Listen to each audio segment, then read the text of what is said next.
Well, hello there. Hopefully, we are live. Hi, it's me, Doc Normal, on a Friday night, streaming along with every single other person on Earth.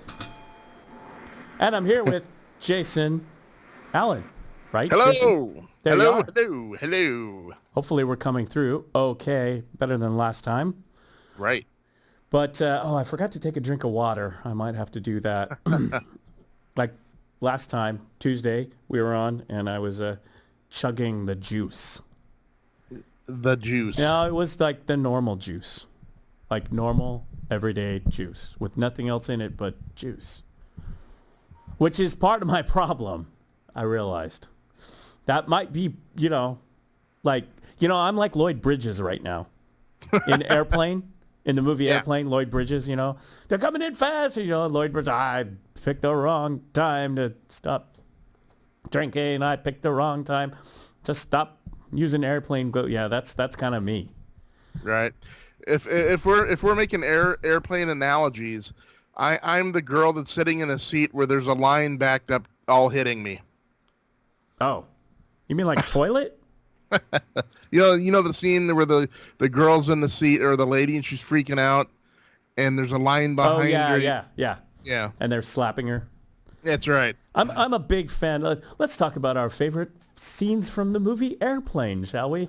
One of my favorites is Robert Stack when he goes he's called into the airport, and he's what is he? He's the ace pilot or whatever, and he's called in the airport in the emergency. And as he's walking through the airport, all these people like Hare Krishna and all these people are coming up to him and asking for money. Will you donate to this? Girl Scout cookies and stuff. And he's just like grabbing people and throwing them, across the entrance to the airport. He's like punching them out, Each person comes up and is like, excuse me, sir, would you be interested in BAM, Remember that scene? Oh, yeah. I love that scene. But anyway, yeah, Airplane. That's relevant. Look, all that stuff is relevant because you can all watch it right now. That's right. Hopefully we're coming through. I think we're coming through. As far as I can tell, we're coming through. I had that on mute the other time, which is good. But yeah, looks like we're coming through. Excellent. I'm checking stuff. Excuse me. Hey, look. Oh, hey now. No, I know. It's like, oh, he coughed. Oh my word. And I coughed again. Uh-oh. I know, I just need some water because I'm talking. Should I put a hazmat suit on? Well, you were going to have one, right? I was, yeah. Look, I'm going to get out of the frame. Take a sip of water. Sort of. There you go. Better. My throat's dry. Nowadays, it's like, you got a cough and you're like, oh! That's right. Everyone's putting the cross right in your grill and everything. Oh my gosh, it's like, Omega Man stuff. That's right. Which, by the way, we got some hot tips because there's a YouTube channel. Yeah. Okay, here's the secret. Okay. They're not going to like me saying this, but yeah. All that Netflix and all that Amazon Prime and all that stuff. Oh yeah. Well, if you just like watching movies, and especially the cult movies and stuff like that, right, you can watch them for free. And I'm not talking about like stealing them. But Doc, tell us how. Well, there's some like websites. Like one of my favorites is called Tubi TV, and we can actually look at it later and take a look at it. I've heard of Tubi, Tubi. Yeah, the other day, I've been watching stuff on there, and the other day, about last weekend or whatever, it's like, want to watch a movie. What did I watch? Get this one. Did we talk about this before? UHF. Oh, I love that movie. Do you know that movie? Love it. Weird Al Yankovic. Yankovic. UHF. Oh, love it. And before he was Kramer, Michael Richardson. That's right. And see, he in the movie he played, the character's name was Stanley Spadowski. If you say so, I can't remember. Oh yeah. And before she was on Saturday Night Live and got really weird, Victoria Jackson. That's right. I loved her, and then she got I don't know. Let's put it this way. She kind of went Dennis Miller-ish, which Dennis Miller, we should Dennis Miller tweeted today. It was like, oh, thank you very much. And I have a Dennis Miller story, so that's always good. Yeah. And it's not good. Let's see. Also in UHF, Billy Barty. Billy Barty. Yes, Billy Barty. He played the cameraman. Billy Barty played the camera, which is hilarious. Fran Drescher. And Fran Drescher. Yeah. Yes, Fran Drescher before Fran Drescher. What was the show? She had her own show. Yeah, she, what was it? The Nanny. The Nanny, before she was the Nanny and all that.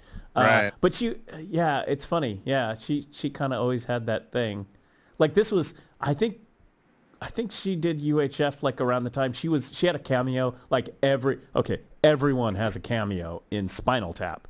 Oh yeah. And she has a cameo. I'll never forget it. Like that was always, she got famous with the Nanny and all that stuff. But it's Spinal Tap that I always remember her for. Bobby Fleckman, the hostess with the mostess, is the Spinal Tap guys are coming in. Right, oh, here's you. Oh, and you don't talk. Like to the bass player, it's like, no, you don't say anything at this party. They're having the album release party at this penthouse in New York. Right, with John Steed himself. Uh-huh. With the Avengers. Sir Eaton Hogg. Right. Sir Eaton Hogg, played by what's that guy's name? The actor John Steed, the guy who played on the Avengers, not the Avengers you think of. The original 1960s Avengers. The original 1960s, 1970s Avenger. With Emma Peel. With Emma Peel and various other places. God dang it. Patrick McNee. There you go.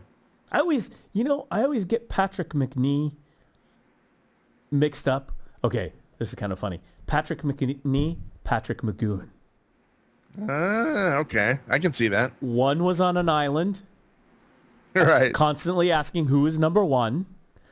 The other one was in an old, rickety old sports car, a dandy, with a hot lady next to him solving crimes. That's right. Yeah, Patrick McNee, Patrick McGowan. So that's the Avengers, right? Which is really great, and the Prisoner, which is really great. And before that, the prequel to The Prisoner is Secret Agent Man, which Secret Agent Man, where the song comes from. That's right.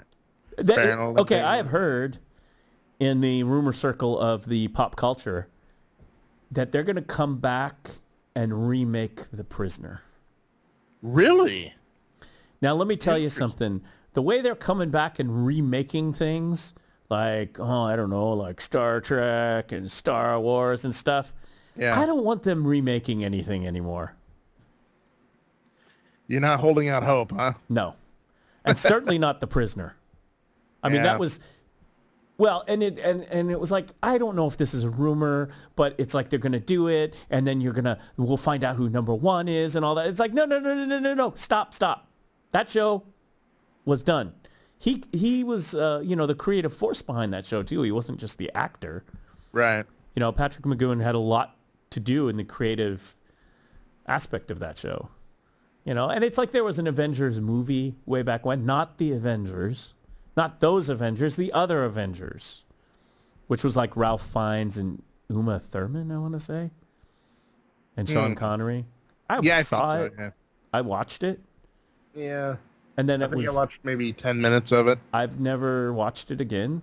Yeah. But I have the whole box set of because they had multiple people. Like he had multiple partners. Right. Before Mrs. Emma Peel, he had Pussy Galore. Well, there you go. No, with that, what's her name? That's who she played in the Goldfinger. Honor Blackman. That's it. Honor Blackman. She was before Mrs. Emma Peel. I can't remember what her name was though. And I think I'm getting those, or I think I have them. I have the box set DVD of all of Mrs. Emma Peel, which is great. Oh man, There were a few that were too saucy to show on American television. To show on television. Saucy. Yes. I'm trying to... What was her name? Dr. Kathy Gale. Her name was Dr. Kathy Gale. Uh-huh. So there was Dr. Kathy Gale before Mrs. Emma Peel. Gotcha. You know, I lost all faith in remakes, right? When they tried to remake the Mod Squad. Oh. Really? I lost it. When was that? A long time ago? Yeah, it was 2000 and maybe 6, 2007. Well, you know the guy who's in charge of Star Trek right now? Okay. Yeah. He's the guy who was in charge of remaking Hawaii Five-0. Oof. Exactly. You mean the TV version? Mm-hmm. I see. They're just, it's like, remake Gilligan's Island, remake the Brady Bunch. No, just leave it there. Just watch the classics. You know what needs a remake? Citizen Kane. Yep. Let's remake Citizen Kane. It's like, why? I'm not saying Citizen Kane's going to be remade. You know what's being remade right now? That is supposed to be coming out. Now, all movies have been postponed, as we know, in the theater. Sure. Steven Spielberg's West Side Story. Steven Spielberg is making West Side Story. Yeah, it's coming out this year. I see. I'm sorry, man. The Sharks and the Jets. West Side Story is a classic. The original film is great. It's a classic. It is. Fantastic, yeah. Yeah, Natalie Wood. Two of the actors in West Side Story are in Twin Peaks, too, Yeah. Tamblyn and the other guy, Beamer. But yeah, I mean, they're remaking West Side Story, man. And Steven Spielberg. It's like, dude, don't you have another idea? Right. You see, there are some movies that sit atop Mount Olympus, right? Right. And they shall not be remade. Exactly. No, I'm right there with you. And when I heard about this remake, and it's Steven Spielberg, I don't care. I don't care if it was Orson Welles from The Grave. Yeah. Rita Moreno is in it. Yeah. Young Rita Moreno. No, an old. Ms. Moreno is not young anymore, but she's in this new version. She plays another character, like a lady. Oh, okay. Something. I saw a couple stills from it, a couple pictures. And so Rita Moreno's in it. She was in the original. Yeah. She was Life is Okay in America. Da, da, da, da, right. I mean, go watch the stage show. Go see it live on the stage. Not now. You can't now. Yeah, but if Spielberg muffs this up, my faith in Spielberg will go down too. But what's the point? I don't know. It is like, hey, Jason, don't you think we need a remake of Citizen Kane? Maybe in color too. Right. What's the point? Okay. If we're gonna do that, then why don't we do? Let's see. Oh, come on! It's the one Clark Gable, Civil War. I shall not go hungry again. Yeah, the Scarlet with the Wind. Gone with the Wind. Gone with the Wind. Don't touch that. No, there was a movie a while back called Scarlet or something like that, and I don't know if it didn't she write? There was a book. A sequel to Gone with the Wind. There was actually a book that's the sequel, the follow-on. It's like Gone with the Wind. There is, but not written by her. Evidently, she was working. The author was working on it when she passed away. Gotcha. And so it was finished by another author, and they released it under the title of Scarlet. Yes, and I think they made a movie of that. Recently, in the last 10, 20 years. I don't know. Who cares? No, but I agree with you. Well, first of all, in sci-fi movies and pop movies and all this stuff, everyone thinks that, well, no, we'll remake it. And the space scenes and the sci-fi scenes will be so much better because they're all CGI. And then you go back 10 years, 20 years and look at the CGI that, oh, this is so much better. And you're like, that looks like crap, you know? Right. And it's no, CGI is an art form. There are great, as of today, 2020, there are amazing CGI artists out there. Right. But like with sci-fi and stuff, they throw everything in the kitchen sink in there. And I somewhat blame George Lucas for this because that last Star Wars prequel like has like battles with everything in the kitchen sink. And you're like, George, your battles were cooler where there was a few less spaceships in here. And they're doing that with the Star Trek now, even with the Picard. Like, gotcha. Like they'll go, oh, we've got an armada. And you remember back in like the 80s or the 90s or whatever when you were watching a Star Trek show and it's like an armada and it's like 5 cool looking ships. There's your armada.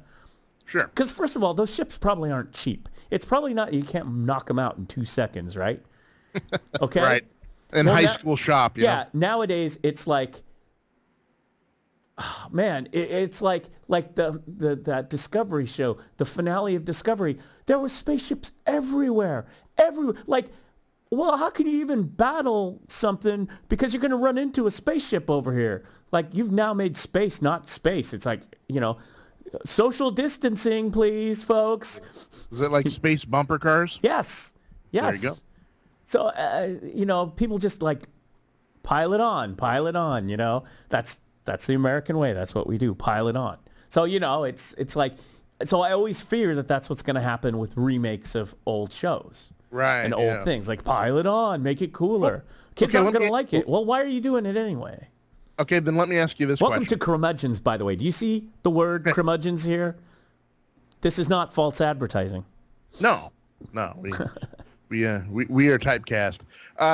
My question to you is this. Has there ever in either TV or the cinema, ever been a faithful remake that you said afterwards, yeah, all right, I can dig it? I'm sure there are some. Yeah, yes, okay. One sci-fi one that comes to mind, and some people did not like it, but most people did. It mostly people, and I did watch it, and I said, no, I like it. And it was different from the original, but it did build on the original. It was different. It was darker. They made some different changes and stuff, but they had updated it, and it was like, you know, the story was pretty good, and they kind of somehow worked in what you had seen as a kid on the TV show, was that Battlestar Galactica. Ah, gotcha, yeah. That was not, I would say, I liked it, and a lot of people I know liked it. And I know there were a few people who didn't like it, who liked the original, but mostly people took to it and said, you know, and it was different. I mean, they took the characters and they did this whole thing, and it was different. But the first thing they did in the opening episodes was they showed you the old stuff. Like, so the old stuff was still part of, like, what you saw as a kid. Like the Cylons, the chrome domes and stuff like that was still part of the lore of this new update. And it was like, pretty good. Pretty good. You know what I mean? Yeah. And so it was yeah, I mean, it was successful. And then they did a sequel to that, and it fell apart because it got crazy, sort of like. But that was this guy, Ronald D. Moore, right? Who does a lot of good stuff in sci-fi. He is arguably responsible for some really good Star Trek in the Next Generation, you know? Yeah. And pulling that together. And then he took Battlestar Galactica. So he does well with that sort of thing. Most people don't. I think it's harder to do than it is easier to do. Yeah. You know? And the other thing, too, you know, here's the other thing about, like, Battlestar Galactica. Just because they remade it, they still had that little bit of, remember the past? Here it is, right? Right. Like, I think there was, I want to rewatch it. It's been a long time since I saw it, but when it came out, like, was it 10 years ago? Something like that. But, you know, when they started, they had like a museum and stuff where there was the Cylons and this and that, you know. And some of the choices they made a lot of sense. Right. You know, like, for example, all the computers and stuff, they had to ditch because the Cylons could get into the computers and hack the computers. So they were talking like on walkie-talkies, like World War II style and that, because it's like, yeah, we have to go low tech, because if we go high tech, we're screwed. The Cylons know they can get into this in a second. So we have to do low tech, which is underground from what they can detect. I was like, yeah, that's pretty brilliant. You kind of took a step back to Stone Age or something in order to fight, the Cylons. But so that's one I can think of. I know there's a few others. Here's the Hollywood remake that is a Hollywood remake. Okay. This is a valid one. And I recently saw it a while ago. What, a year or two ago now? Okay. A Star is Born. Ah, yes. Uh-huh. That is by definition now, a Hollywood remake movie. Sure. In 10, 15, 20 years, there's going to be another Star is Born. It's a generational thing. Yes, and I embrace that. Yeah. It's a simple story, right? It's not a terribly complicated story. Character study of two people, a man and a woman. Maybe in the next remake it won't be a man and a woman. There you go, Hollywood. And so it you can remake it and update it, and of course it's a kind of a musical, or it became a musical in its second remake when Judy Garland did it. Oh yes, uh-huh. Right, music became prominent in it. It became a musical. So after that, and when you watch it, it's interesting to watch the different remakes of it. I unfortunately still I haven't seen the original. I never have either. Well, the original is like 1938 or 40 something. It's not a musical. There might be a musical number in it, but it's not musically oriented. It's more just about an actor and more drama. And then when Judy Garland uses it as her comeback, of course, it's Judy Garland, so it's like, we need to put a lot of music in this. So there's a bunch of music in there. She had a couple hits out of it, And then, of course, when I was a kid growing up, Kristofferson and Barbra Streisand. Oh, yeah. And that was it was a vehicle for Barbra Streisand. And, and before the new remake came out, I watched them all. I wanted to see them. And, dude, I really dug the Barbra Streisand, Kristofferson one, It's not high art, We're not talking Citizen Kane here. Well, no, but it's got a cool vibe for the time frame that it was made in, though. Kristofferson is cast as, as the guy, the dude, and then you have the woman who's the ingenue, I think we talked about before. Sure. And he plays the hard-drinking, drunken rock and roll guy. Right, he's the crusty old, kind of burned out, quasi rock and roll / Americana type guy. And somehow, I don't know how he pulls it off, but somehow Kristofferson nails that role. Oh, he is. All he has to do is just play himself. Show up and play himself. Yeah, right. Yeah. All due respect to Kristofferson, I do like Kristofferson. Oh yeah, lyricism is brilliant. But yeah, and his numbers in the show. I mean, when they did that movie, they basically threw a concert in Arizona.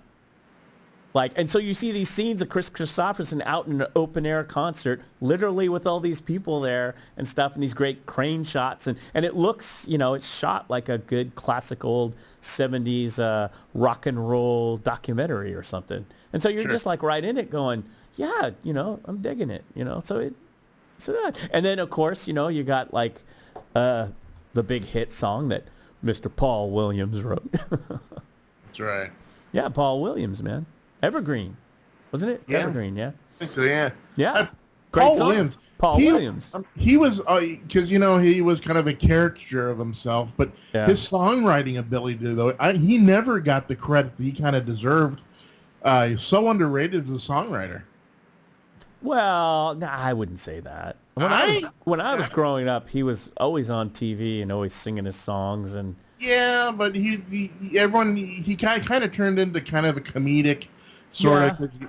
because of his vertical stature, I should say. Well, I think the thing is what was weird is he ended up on television shows and movies. Yeah.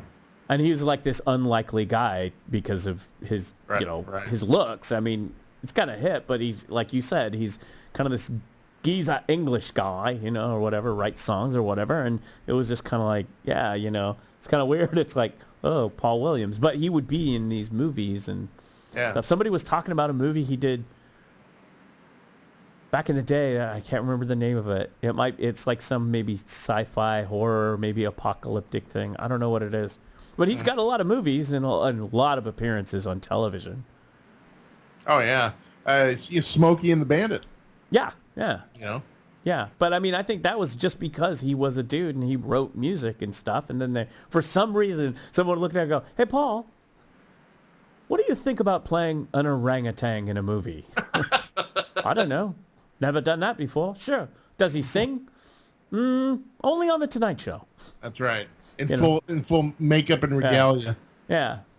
I mean, but, and I remember reading, I think there's a documentary.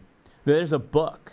I think it was the director wrote a book, and it's all behind the scenes of the making of The Star is Born, the Streisand Kristofferson one. Yeah. Holy moly. Let's just say that was a production in turmoil. Turmoil. It's wonder that movie ever got made. Really? Oh, yeah. Well, they were dealing with Barbra Streisand. Babs, and her boyfriend, the upcoming hairdresser producer, which was, which guy was that? Gruber? No, it wasn't Gruber. It's the other guy. I can't remember. Her hairdresser who became a movie producer on that. Oh, yeah. The director just hated that movie. There's like I've read all these things and it's like, whoa, and it's a wonder that the movie turned out, that it actually happened. Like as chaotic as Kristofferson's like stuff is in the film, that's apparently how the whole behind the scenes film. Like even Paul Williams was mad. Wow.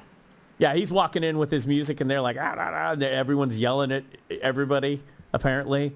Barbra Streisand's yelling at Paul Williams, and Paul Williams like, I don't know. I don't need this stuff, do I? It's like, oh, yeah, it's funny. And then, of course, I went to the theater and saw the remake with Lady Gaga. Right, and Bradley Cooper. Yeah, and I enjoyed it. I did, too. I thought it was a well-done movie. Oh, did you? Oh, you did finally see it. I did. Uh-huh. Oh, cool. Yeah. I thought it was good. I thought, she's a great singer. That's the one thing, right? Now it's a musical. Sure. So you got to have the music in it. So, the lady or whatever, you got to, they got to be good. I mean, Barbra Streisand, great singer. Kris Kristofferson, great. I mean, I think the only thing with the new one was like Bradley Cooper was like, you going to do the singing and stuff? And it worked out fine. Yeah, he actually has a halfway decent voice, But Lady Gaga, Lady Gaga, right. And she can sing. Right. She's really, really talented, so it was good. I like that movie, too, because she had to kind of strip down, so to speak, and kind of play normal. Like, she couldn't come out and be Lady Gaga, I'm wearing a meat suit or something, you know what I mean? Right, a star is in a meat suit. Yeah, no, and I liked that. It was like, and then later she was like, I'm done with that. I got to be that crazy person again. It's like, no. But you're good just being cool, too, but whatever. Right.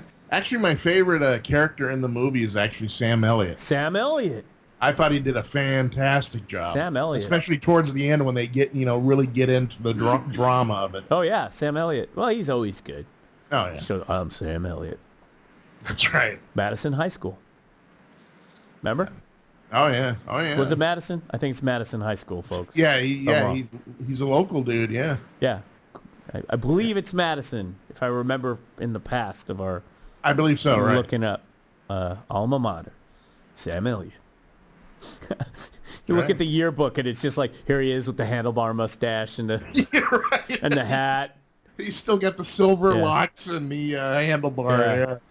That's awesome.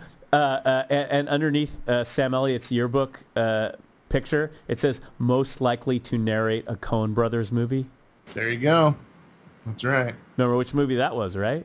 Oh, of course, The Big Lebowski. I watched that about a week ago. Yeah, that's a great. Love that movie. His narration is great, right? How can you not get Sam Elliott?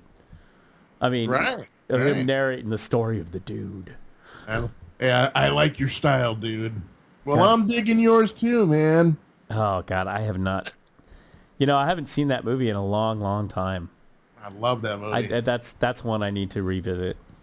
Sometimes when I'm yelling at my kids, I'll just randomly yell Big Lebowski-isms like, Donnie, you're out of your element. Oh. Oh, yeah. That's a great John Goodman. Actually, like any good Coen Brothers movie, not just like the star or whatever, it's the supporting cast, and it's usually just a fantastic role. I mean, Coen Brothers movies, it's like everyone's good in it. You know? John Turturro, John Turturro. Steve Buscemi. Steve Buscemi. Yeah. Like every, and it's always like the characters are on. This is what I like about good movies, when you have these characters that come on that aren't the star, and they just steal that scene or that moment. It's like one of my favorite movies, Miller's Crossing, Coen Brothers movie. Yeah. And, it's Gabriel Byrne and what's his name who just died? Albert Finney. Oh, yeah. But what's the opening scene? John Polito, the great John Polito. Playing one of his great roles as an Italian gangster, and he's so good, I'm talking about the ethics. It's the ethics here, And it's just like, there's always these scenes. Kind of like, who's that? Is it Paul Thomas Anderson? No. Who's that one, the guy who does like The Life Aquatic and all those movies? He's kind of a director like that. Okay. I'm so bad. Yeah. I mean, come on, we're under quarantine. Our minds are not working. Right, our minds are under quarantine too. Wes Anderson. Okay. Wes Anderson. Yeah, Wes Anderson is kind of like that kind of a director. Like if you see Wes Anderson movie, like he's like one of those directors like the Coen brothers. It's like if you're an actor and the phone rings and it's the Coen brothers, right? I assume if the phone rings and it's Wes Anderson going, or probably his assistant going, yes, Mr. Anderson would like to talk with you about possibly doing a role in his film. You're probably not worried about what that role is. It's like, I'll be down. Yeah, you're clearing your schedule. Yeah. Coen brothers call you. I mean, you're there. Yeah, and I think Wes Anderson's that kind of a director too. Yeah. And so he's got a new film coming out too. And so like in his movies, everyone like every actor has like a thing. Yeah. I know what movie it is. It's a movie about just came out or was coming out. The French Dispatch. When is Never heard of it. Yeah, and it has Bill Murray in it. Oh. Let me take a look here. Did that thing come out? I wanted to see it. I'm just going to look it up because I'm curious now. Never heard of it. Of course, I've been under quarantine since... Oh, come on, man. French Dispatch. The trailer's out there. 2015. Yeah, the trailer dropped last month, I want to say. Yeah, go look at the trailer. Okay. Not now, but go look at the trailer. It says July 24th, 2020. Okay. So summer release then, yeah. We'll see. Yeah, right. We don't know how that's going to go, but yeah, that's his new movie. I'll tell you who's in it. Timothy Chalamet. Okay. Is he one of those like Stranger Things? He's one of those young actors. Mm-hmm. Bill Murray. Oh, of course, yeah. Benicio del Toro. Oh, fantastic, yeah. Tilda Swinton. Excellent, yeah. Frances McDormand. Excellent. Speaking of Coen brothers. Right. Leah Seydoux, she's a young actor. Uh-huh. Jeffrey Wright is in it. Excellent. The great Jeffrey Wright. Owen Wilson has a part in it. Wow. Henry Winkler is in it. Oh, fantastic. Yeah. Yeah, Kate Winslet. I mean, see what I'm saying right here. Yeah. I'm naming off these names. These are all A-listers, right? Right. What a cool ensemble. Adrian Brody. Oh, yeah. Ronan says, I don't know. Jason Schwartzman, Kate Winslet. I said Willem Dafoe. I mean, they're like they probably have little parts or whatever. But Elizabeth Moss. Like this is all like A-list stuff, right? Wes Anderson. Right. Oh, but Wes is on the phone. Oh yeah, yeah, sure, whatever. But a lot of those actors you just named off, right? They're all actors that can give you really cool idiosyncrasies. Dude, you know, Fisher Stevens is in it. Oh. Remember Fisher Stevens? Yeah. From the 80s? Remember his movies? Well, it's like, he was like, now was it Fisher Stevens who did Short Circuit? Yeah. The Short Circuit movie? Yeah. Yeah. Remember he was that? But yeah, I mean, there's a whole bunch of like cool people in it. Just like I said, like a Coen Brothers movie, if they call, right, you know, people are going to drop the phone and let me clear my schedule. Right. So yeah, so Wes Anderson's that kind of, but yeah, this French Dispatch thing, I want to see that. It looks, you know, the whole thing, kind of like a Coen Brothers movie. It looks like a Wes Anderson movie. That's a certain kind of style. Yeah. You know. Yeah. Maybe I'll binge watch Wes Anderson movies.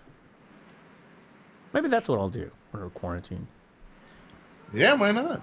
Yeah. I haven't seen The Life Aquatic in many years. Hey, do we have the phone line up and running today? We do. All right, folks, if you're out there and you want to hang with us, is it 503 or 971? I haven't given out. No, 503, dude. Okay. 503-395-5040. Once again, 503-395-5040. Call in and tell us your favorite movies or string of movies that you are going to watch when you're on lockdown quarantine. That's right. That's a good one. I like how you know the hard part, and I just remember 503, and then it all. What was it again? 395. One time I gave 5040. Do you remember one time I actually had to go edit and repost where I gave out my own personal phone number? Oh no! Remember that one? I think so. I think that was pretty early on. Yeah, I totally forgot it, and so I gave out the number, and then I was like, wait a minute, did I give out my personal number? I went back to the stream and I like shut it, took the stream, took everything down and edited it out and reposted. I was like, oh, I tell you, when the old show, Anarchy Radio, right? Yeah. Not too long after we started, maybe second weekend, I think. Of course, you know, we had that Skype-based telephone number up there, and the number would flash up on the computer monitor and whatever. Well, I was hot mic, right? Mm-hmm. And I just looked at the screen, and sometimes your mouth mumbles what you're reading, and I totally mumbled out my mother-in-law's phone number. Oh, that's nice. Yeah, right there. From Anarchy Radio, that's beautiful. Yeah. You know what I totally forgot? I totally forgot to hit the recorders. I knew I forgot something. Uh-oh. Oh, well. Well, you know. It'll be recorded in the cloud, right? It will be, sure. I'm going to go over here and hit this one. Just because I just did. I knew I forgot something.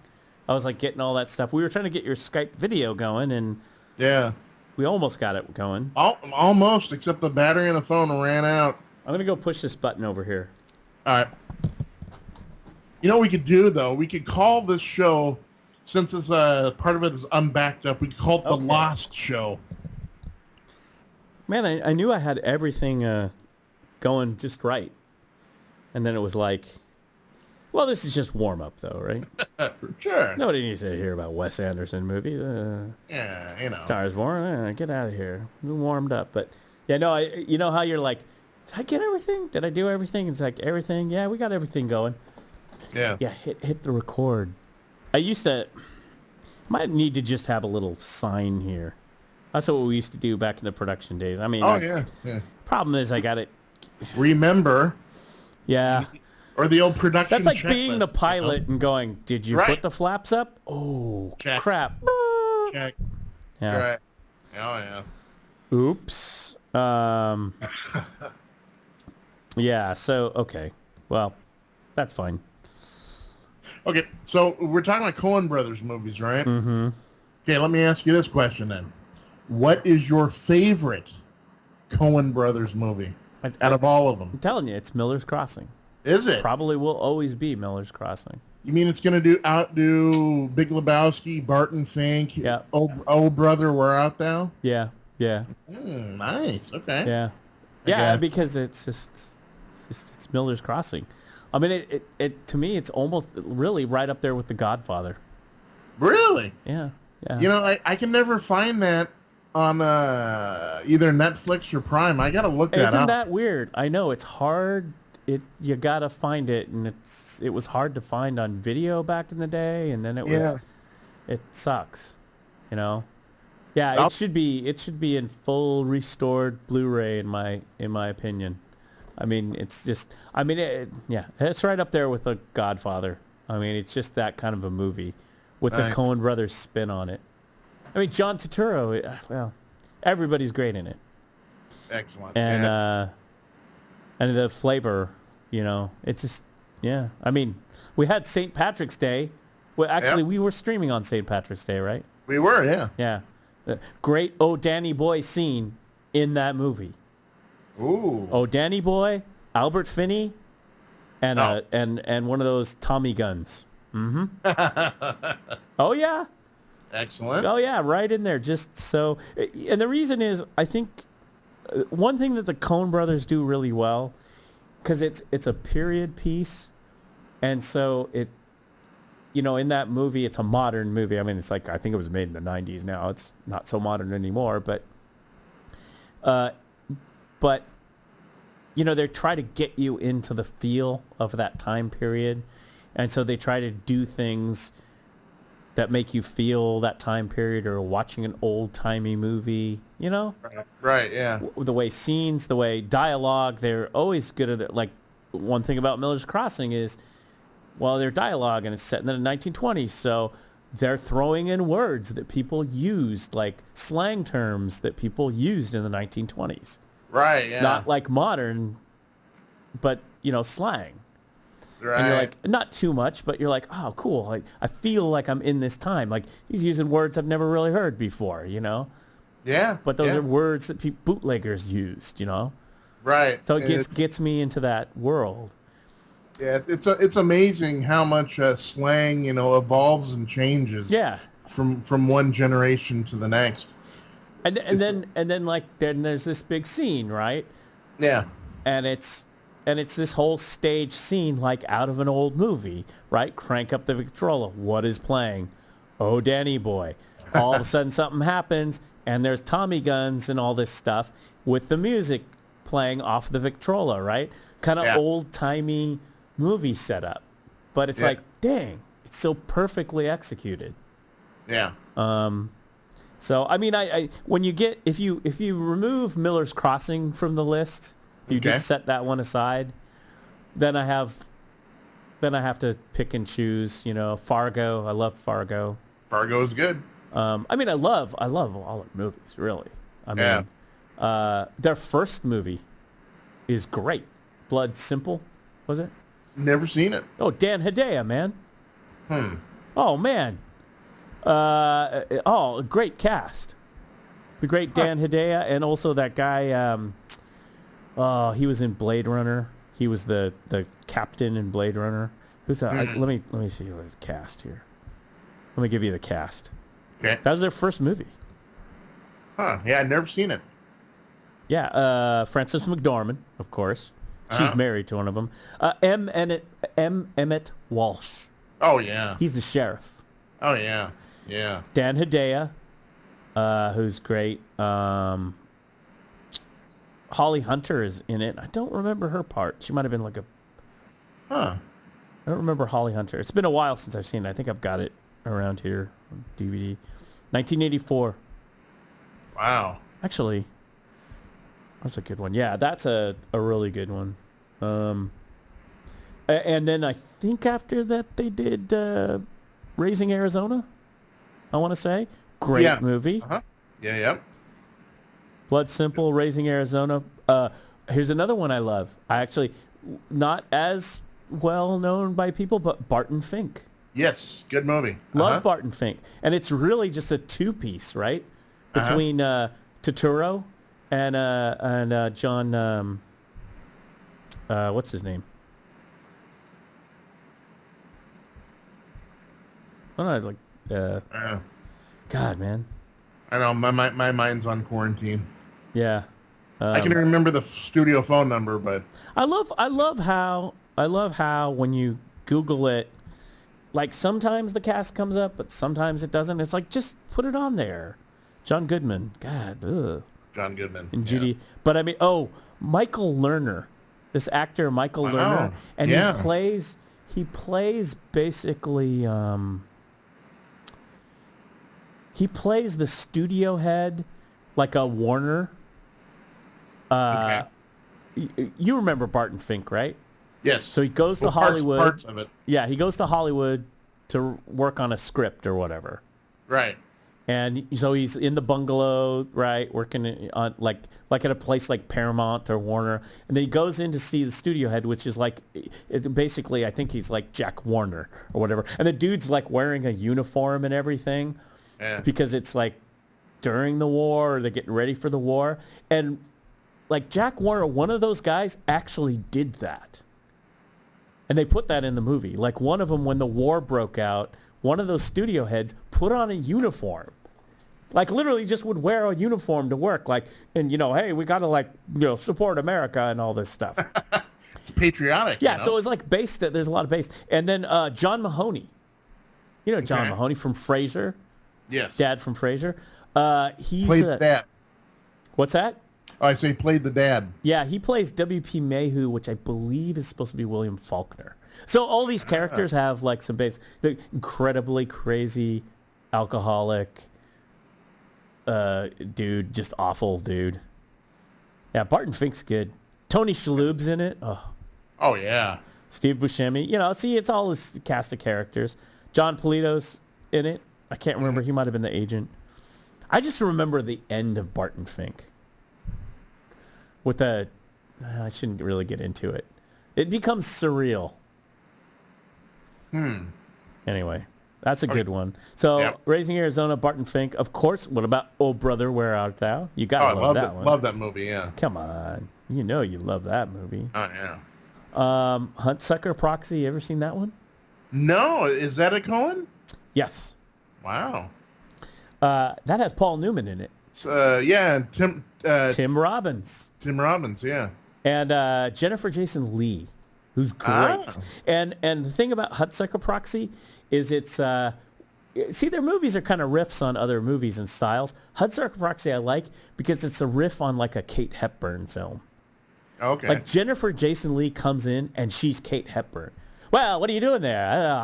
Hey, and Tim Robbins is doing his thing, She's like great.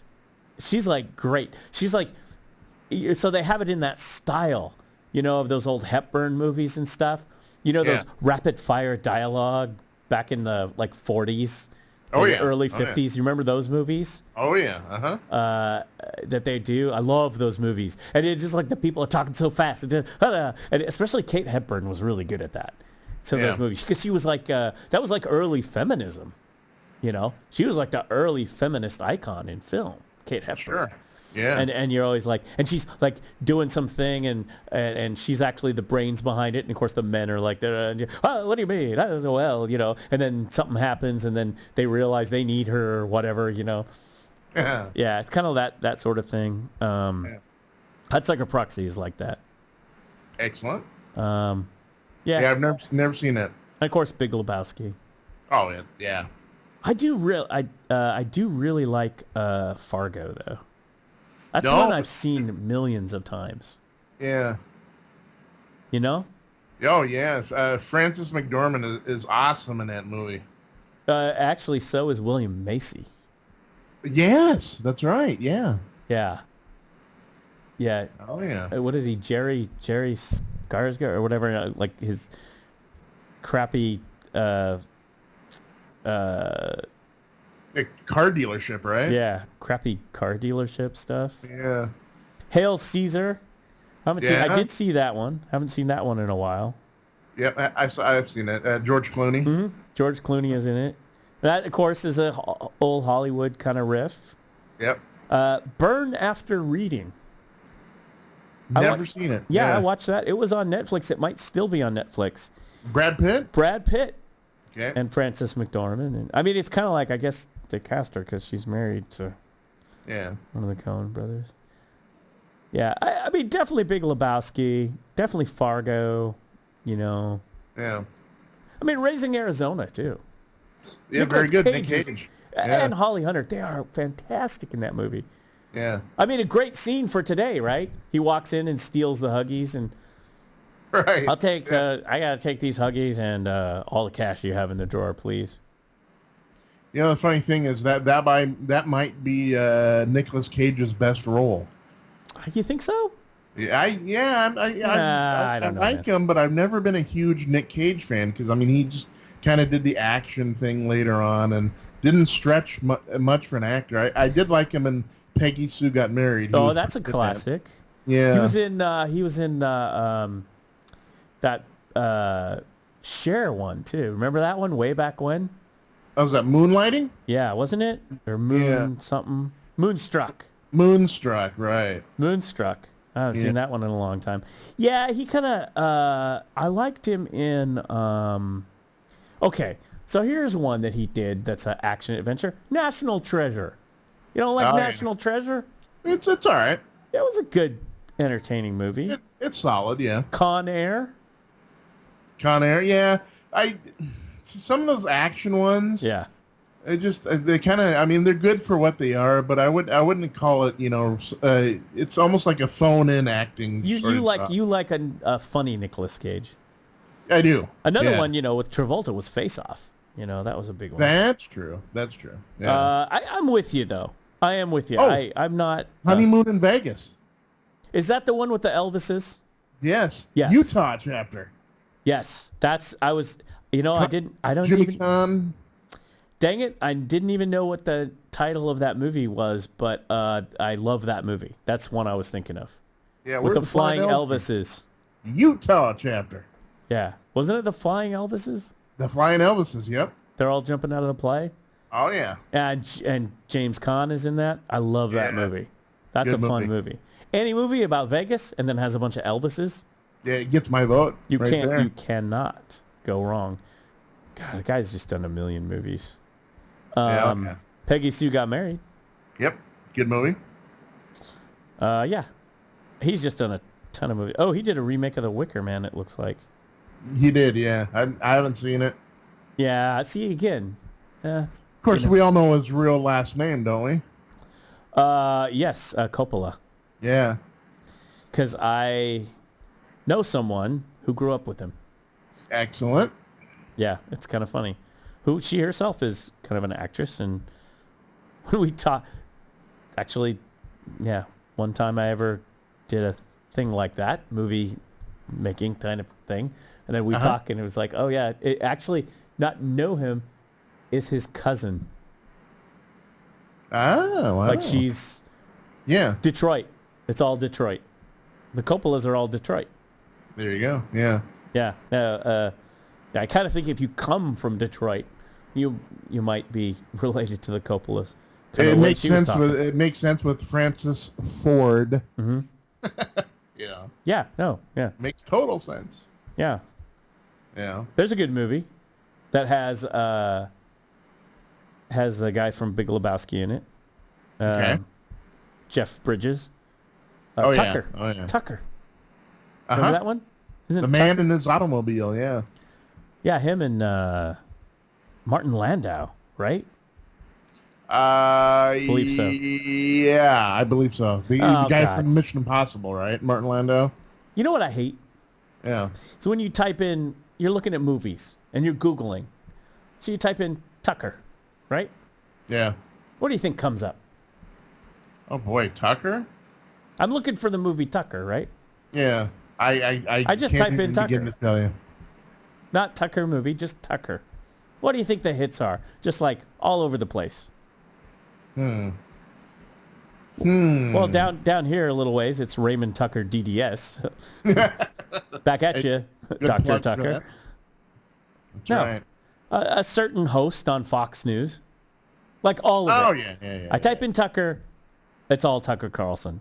F you. F you. That's right. F you. I call him Mother Tucker. Oh, my gosh. You know. Jeff Bridges, Martin Landau, Joan Allen. Oh, I like Joan Allen. Ooh. Frederick Forrest. Uh-huh.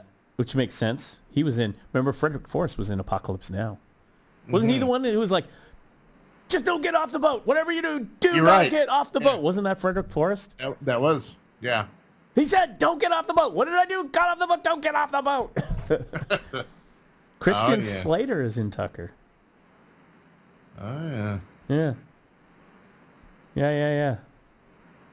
Interesting. Yeah, I would have to say my favorite. If we're gonna do a 1-2 thing, I think probably my favorite overall is, of course, The Big Lebowski, because I'm huge. And number 2 is Where Art Thou?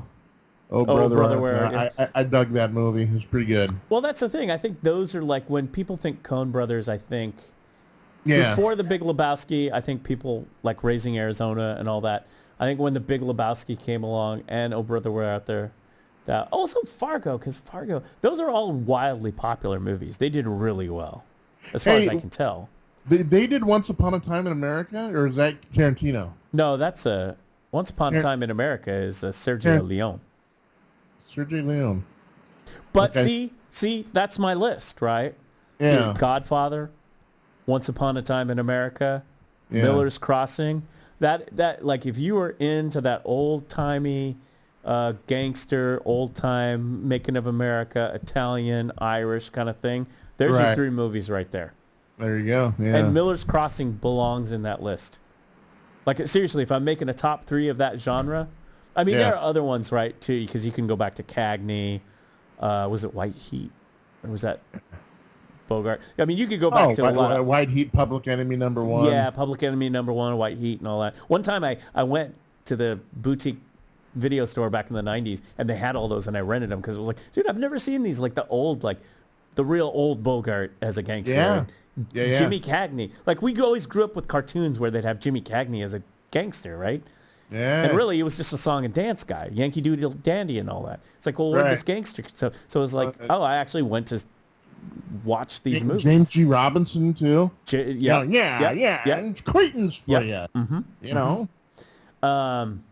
Exactly those movies. So, but as far as movies of more recent-ish time and stuff, I picked those top 3, and they're just like all, like, each movie you are dripping in the movie when it's over, because you've been taken through this very dramatic, emotional roller coaster, really. Yeah. And Miller's Crossing stands up to it, you know? Yeah. There's always... Okay. Yeah. Let me throw a side angle in this. The movies you just named, right? Mm-hmm. Would you include The Untouchables in that?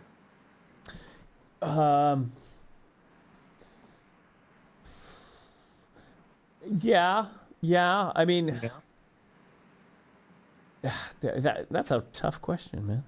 Yeah. Because that's one of my favorite movies. Oh yeah. The Untouchables. I love The Untouchables. That's the Chicago way. Yeah. I mean, I would almost say. So the thing about, don't get me wrong. Well, I know. Don't get me wrong about this, but I almost feel like out of those movies, The Untouchables is a little bit lighter emotionally than those other 3 movies. Yeah. Yeah, I could see that. Although it does get heavier at the end, you know, with Connery. And, I know, and I thought about that. Of course, it starts off with a little girl getting blown up and a... Yeah, I know. So I don't know. But I hear what you're saying, though. It's not as noirish. It's just... You know, every time I watch The Untouchables, which, again, absolutely love, it's one of my top movies. Oh, yeah. But I'm talking, it's like, well, now you make 4 of them, make 5 of them. You're right. I just said 3, right? What's the cutoff? Well, there's the cutoff, you know, is at The Untouchables. And the thing is it sucks because I love that movie so much, The Untouchables. But like when I watch The Untouchables, when you're done, you're like, wow, that was a movie. Whew. You know, when you watch The Godfather or you watch Miller's Crossing or Once Upon a Time in America, you just sort of, when you're done, you're like, okay, wow, that was some heavy stuff. Because when you think of the betrayals and the stuff that happens within each one of those movies, right, you're kind of a sweaty mess in the end. You're like, right. Yeah, you're right though. When you're done with the movies, you're almost a little tired. Yes.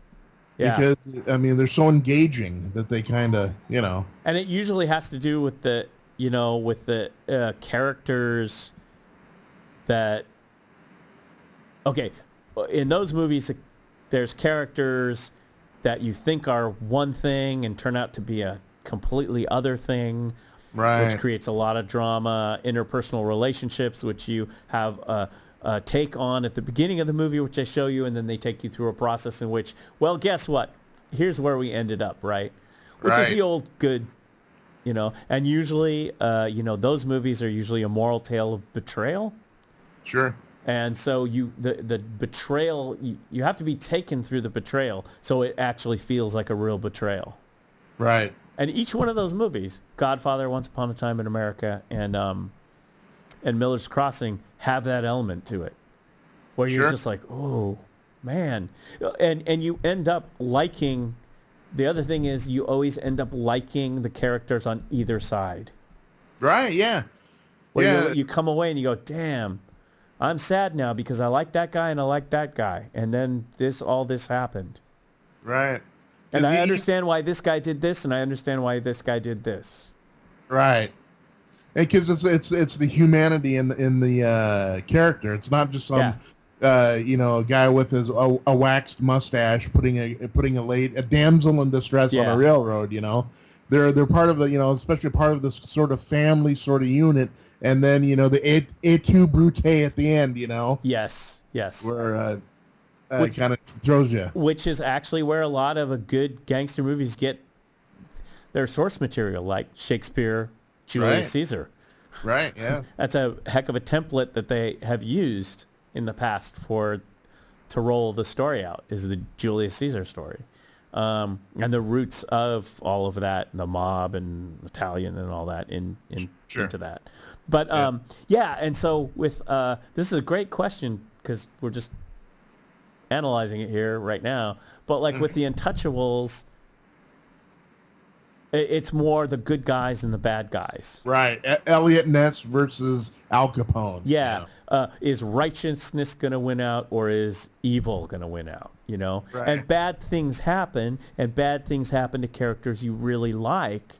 Right. But at the end of the day, and what I do like about the Untouchables, I love, again, it's like an old movie. It's like Elliot Ness is like Superman. There's nothing he can do wrong. He's a righteous man. And to have Brian De Palma, who directed that movie, I believe I'm right about that. Yes. Uh-huh.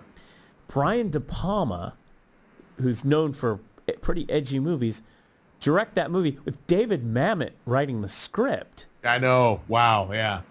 And they end up with, your hero is Kevin Costner practically waving an American flag for righteousness. I mean, you come out of that movie being a teetotaler yourself. You're like, I don't know, maybe that prohibition was pretty good. I think I'm going to go to church and join the temperance union, Right, yeah. You're like, let's have some pie.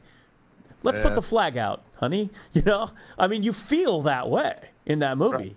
You're just all Kevin Costner, Yeah, if it's not Costner, if it's not De Niro, if it's not Sean Connery, it's falling flat on its face. Yeah. Because you're right. The good guys are good, the bad guys are bad, but because the main actors are so versatile, it sells. And and that's really hard to do. Oh, very hard. It's why I will always respect Kevin Costner as an actor, not just for that movie. I think he's done some really great movies and great roles. I think he's a great actor. But when that movie hit, it was like, dang, this guy take it to a new level, because in some ways, this Elliot Ness is pretty one-dimensional guy. They give him a little dimension, but at the end of the day, he's, Sergeant Boy Scout. Yeah, right, yeah. Sergeant York with a badge. Yeah. The sad thing is you almost have to make it like that, because the real Elliot Ness if you've ever read about his life, it would not make a very compelling oh no sort of picture. No, he wasn't that white, the white-hatted good guy sitting astride his horse, Yeah. Well, but again, that's what I love about that movie, The Untouchables, is that they paint this thing, and it's like, God, I'm watching like an old movie here.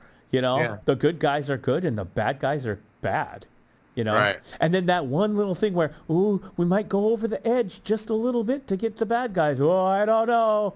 We don't do, Right. It is like old Star Trek or something where it's like, oh, we can't violate the Federation here, Starfleet rules. No. And you're like, and as an audience, you're looking at Boy Scout McBoy Scout going, no, bend the rules a bit. These guys are bad guys. Go get them, right? It's that American way of, no, it's okay. You'll get a pass. You're a very good person. We'll understand, Right, yeah. And so that to me is kind of like how The Untouchables plays out, which is different from those other three movies.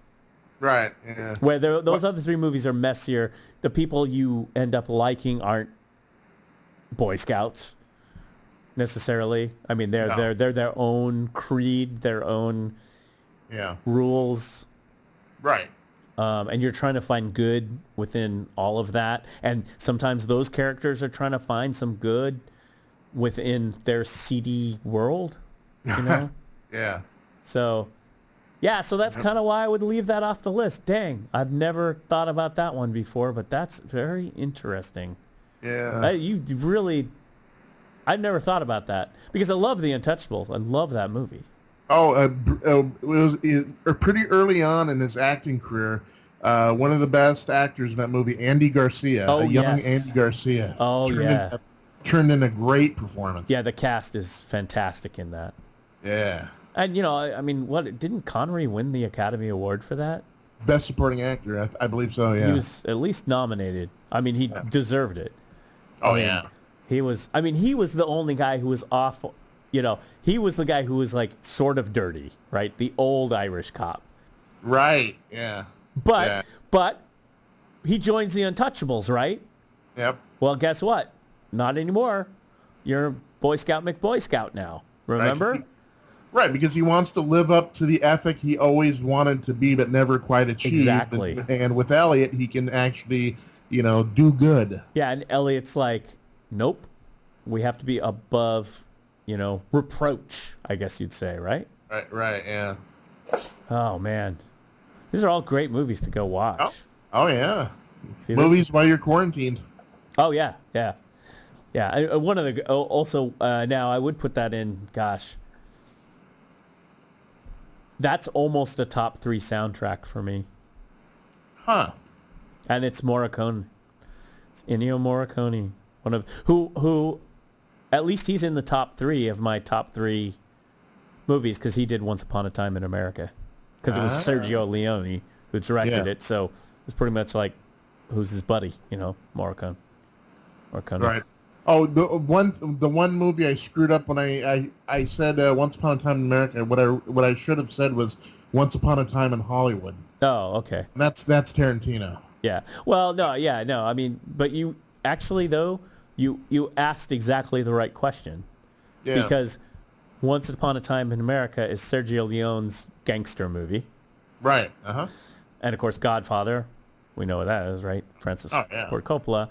And then Miller's Crossing is the Coen brothers gangster movie. And they're so meticulous about the films that they do. Like, it's not just like, hey, let's crap out a gangster movie. Okay, Ethan, let's go. No. They actually worked really hard to make.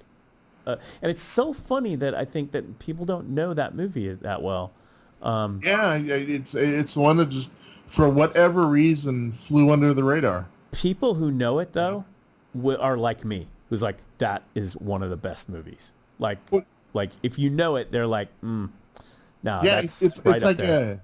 It's like people with Glengarry Glen Ross. Oh yeah. If you haven't heard, you're like, what? But if you've seen it, you're like, oh yeah, Yeah. Absolutely. But okay, so let me ask you this question. Man, these questions are getting hard. I know. For 200 David Lynch. Gangster movies. Right. David Lynch, has he ever done a gangster movie? Like a traditional one? Well, No, but he has maybe gangster-ish stuff in his movies. Yeah. You know, like actually, when we were looking here at Nicolas Cage, Wild at Heart. Okay. David Lynch, right? Okay. Which I haven't seen that one in a million years. I need to rewatch that one. What's I can't remember, about Blue Velvet. Blue Velvet, that's the one I was thinking of. Yeah. That's kind of gangsterish. Okay. Blue Velvet kind of has that gangsterish. I'm trying to think. Okay, so Lynch is hard to pin down in like a genre. That's why I like him. Yeah. But yeah, I was kind of thinking Blue Velvet, you know. Yeah. Dennis Hopper's kind of a weird, crazy gangster. Yeah, in that movie. That's the best I came up with was Blue Velvet.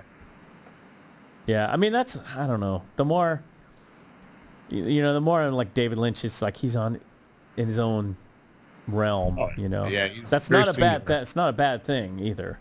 No. And then again, some people are David Lynch fans, some people aren't.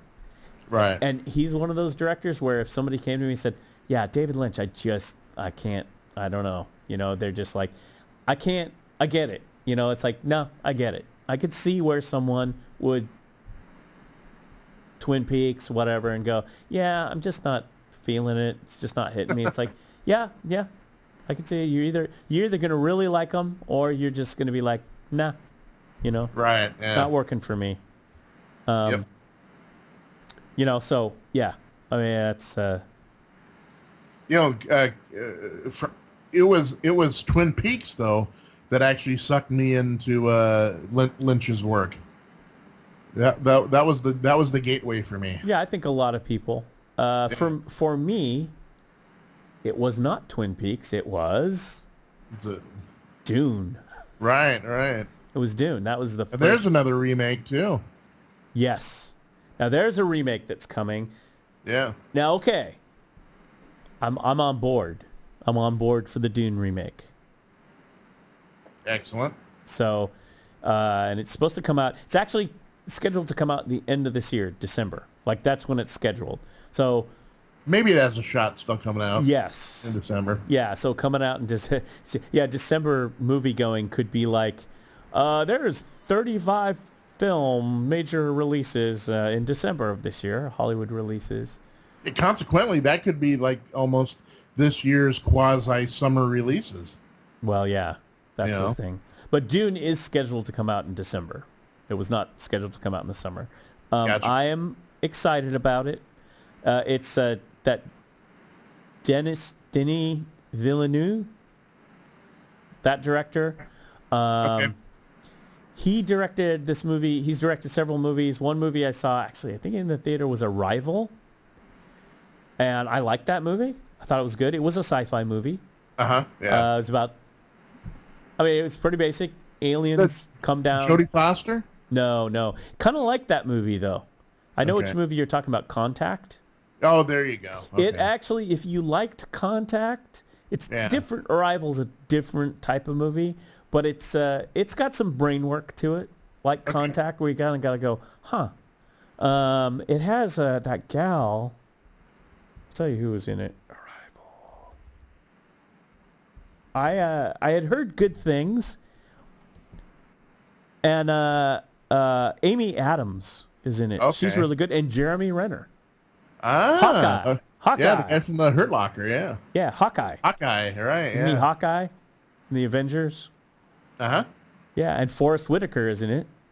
Excellent. Yeah, I liked it. 2016. I watched it. Thought it was pretty good. I mean, basically, you know, it's like it's got the basic setup, you know, just one day you walk outside and it's like, what the hell is that? Well, guess what? Aliens arrived. And then it's like, at that point, you got to figure out, now what are we doing? What are we communicating? Right. What's going on here? What's the sitch? And well, you need to get a hold of Richard Dreyfuss then, you know, Close Encounters Third Kind, because he has experience at this stuff. Exactly, but it's totally not like that. No, Amy Adams is like a linguist. So you can see there where the story goes, right? She plays a linguist, a scientist who's a linguist. I think it was a linguist. I think that was her bag. I mean, she ends up being the linguist. So, so they got to go figure out what's going on with these aliens. And there's a lot of really cool, like, actual, like, love Star Trek, love Star Wars, love all that. But it's a little bit more intense than a dude who looks exactly like a human being with a plastic mask on his face, right? Yeah. And can speak English through the universal translator. A little bit more complicated than that. If you actually really met aliens, probably not going to look like us with a plastic mask on their face. Yeah, probably not. Yeah. They might have tentacles, for example. Yes. So, which they actually do in this movie. Gotcha. Spoiler alert! Well, see, that's what reminds me a little bit. Have you ever seen the movie called The Mist? Boy, I haven't. It's about where this military sort of experiment goes wrong and opens kind of like this gateway. Ooh. And all these creatures come flying through there. And The Mist, 2007 thriller horror. Yeah, and what I liked about it is none of them were humanoid at all. Oh, wow. And they're just, and that's what I pictured. Well, of course, if you're going to run into any of them, chances are they're not going to have 2 ears and 2 eyes and a nose. They're going to be probably a little different from you. Wow. And I kind of dug it. But Laurie Holden, Thomas Jane, Marcia Gay Harden. Mm-hmm. Yeah. Is in it. I like her. She's in a lot of stuff, right? Academy Award for Best Actress Supporting Role. Well, yeah, what is she? She's in all sorts of movies and stuff. See, I wish they just popped the list up. You just hit it, and then you hit the person, and then they show a list of, oh, here's the top stuff you're known for. Right. Yeah. Just give me a click. TV shows. Yeah, she's mostly TV shows. Right? Marcia Gay Harden, yeah. I don't know. Although she has done quite a bit of movies, too. So there's a bunch of movies here. I recognize her when I see her. But anyway, yeah, that sounds cool. 2007. I have not seen that movie. Yeah. You like it, huh? Not bad. Yeah, not bad. It's thriller horror. Yep. Huh. Yeah. So that Toby Jones, I like him. What stuff has he been in? He's like an English actor. I was watching a British comedy that starred him. Really? Yeah. Oh God, what the heck was it called? He played Truman Capote. He he's this guy who kind of looks like Truman Capote. Uh-huh. Yeah, he's that kind of actor. Like if you see him, you're like, oh, dude, he should play Truman Capote. Yeah, he did play Truman Capote. But he's done a bunch of other stuff. Oh, he played, you know what? He's been in the Marvel movies as like a Hydra scientist, I want to say. That's where I remember him from. Oh, I think I know. Okay, I remember Captain America. He was in Captain America. He was the one scientist for Hydra. Remember that? That's right. Yeah. Like a German scientist, but he's not. He was in Tinker Tailor Soldier Spy. He was in Harry Potter. He's one of those English actors that's got like a really unique look. Not necessarily pretty, just a unique look. And so he gets cast in all kinds of things like, hey, Harry Potter, hey. Is he the British version of Steve Buscemi? Kind of, yeah. He was in the Hunger Games. Yeah, he just shows up everywhere. Yeah. He's been in a whole bunch of different movies, Captain America, all this stuff. Yeah, like if you see him, you'll know him. Toby Jones. You'll be like, that dude right there. Like when I saw him in this other thing, I was like, dude, that dude, wasn't he like a German scientist in one of those Avengers movies, you know? And you just see him pop up in other things. He's in a TV show, though, that was pretty funny that I was watching. Let me tell you. And it was a British show. I think it's this one, Detectorists. The Detectorists. Okay. Yes. The Detectorists. Huh. I watched this a while ago. I don't know why. I just started watching it, and it had him in it. And I was like, well, I like this guy. I'm going to watch it. The Detectorists is a British single-camera television comedy series, which was first broadcast on BBC4, blah, blah, blah, blah, blah. The series is set in the fictional small town. This is why I like it. Always when you go with a BBC comedy, fictional small town. Right? Uh-huh. That's always what you want. So you have the weird, little English weird characters, locals, yeah. or Ireland or wherever. Fictional small town of Danebury in northern Essex. And the plot revolves around the lives, loves, and detecting ambitions of Andy and Lance, members of the Danbury Metal Detecting Club. Huh? Right. Like, I read that description and I was like, I think it was on Netflix, and I was like, well, dude, I think I got to check this out. Yeah. And it's all these, like, you know, and of course you have the metal detector rivalry. Okay. Yeah. You know, and then of course you're wondering what's going to happen, because it's like something's going to happen. This metal detecting thing's got to like pay off somewhere, right? Right. And so there's a weird farm with a weird dude, right? And then, you know, what happens? They're going to hit the mother lode somewhere, right? Sure. And then of course that's going to bring out, you know, the rival detectorists. And maybe even the authorities. Oh, of course, because you got to have the hard-nosed police constable. Yeah, the detectorists. Yeah. With this guy, Toby Jones. It was good. Very British comedy. Yeah, BBC, they aren't making any shows that doesn't have like a small village type feel to it. Totally got that stuff. You know, Doc Martin, Father Brown, all those guys. In the first couple episodes, they actually go to the Detectorist Lodge or whatever, their meeting place. Ooh. And there's like, you know, the big room with a whole bunch of chairs set up, and there's like 4 people. I mean, it was great. It was like, yeah, that's pretty much, you know. And of course, they're all like waiting to hit the mother lode, right? Right. You know? Holding out hope. That's a show you might like, Jason. All right, I'm going to have to take a look at it. Is it still on Netflix, you think? Or? I don't know. I just started watching it, and I was like, I mean, it wasn't the greatest show, but it also wasn't a waste of time. Sure. There was a couple of parts that were a little slow moving, but then as the episodes picked up, and you know, and just, you know, kind of the weird people they had to deal with, like the weird locals. Oh yeah. Like a dude on a farm who was a hermit. Oh, nice. Yeah, you know, that sort of thing. And then of course there's always that love interest. Okay. The nerdy love interest, right? Because, you know, it's a bunch of nerds. Sure. It's like, you know, so you got to have that. Yeah, it was charming. Charming show. So anyway, Detectorists. There you go. Toby Jones, who was that check it out, yeah. German scientist Hydra in Captain America. He's done other, and Truman Capote. Talk about versatile actor, huh? No, he's great. It's like what I like in actors, character actors. Oh, yeah. See, if we were making a Curmudgeons movie or whatever, and we wanted to say, what about kind of a weird guy or whatever? Toby Jones. We got to get Toby Jones. It'd be like right on the list.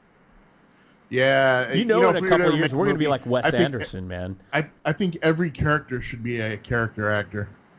I agree. You know? I agree. That would be awesome. So Dune is coming out. Denis Villeneuve, I believe. That's how you say his name. If not, sorry. So he did Arrival. I really liked Arrival. He did the sequel to Blade Runner. Oh, okay. And I don't know. I mean, it's so weird because, see, I didn't hate that movie. Didn't hate on it. No. But I didn't love it. Right. It left me kind of flat. You saw it, right? Yeah. Blade Runner 2045. 2049 or 2049. Yeah. I don't know.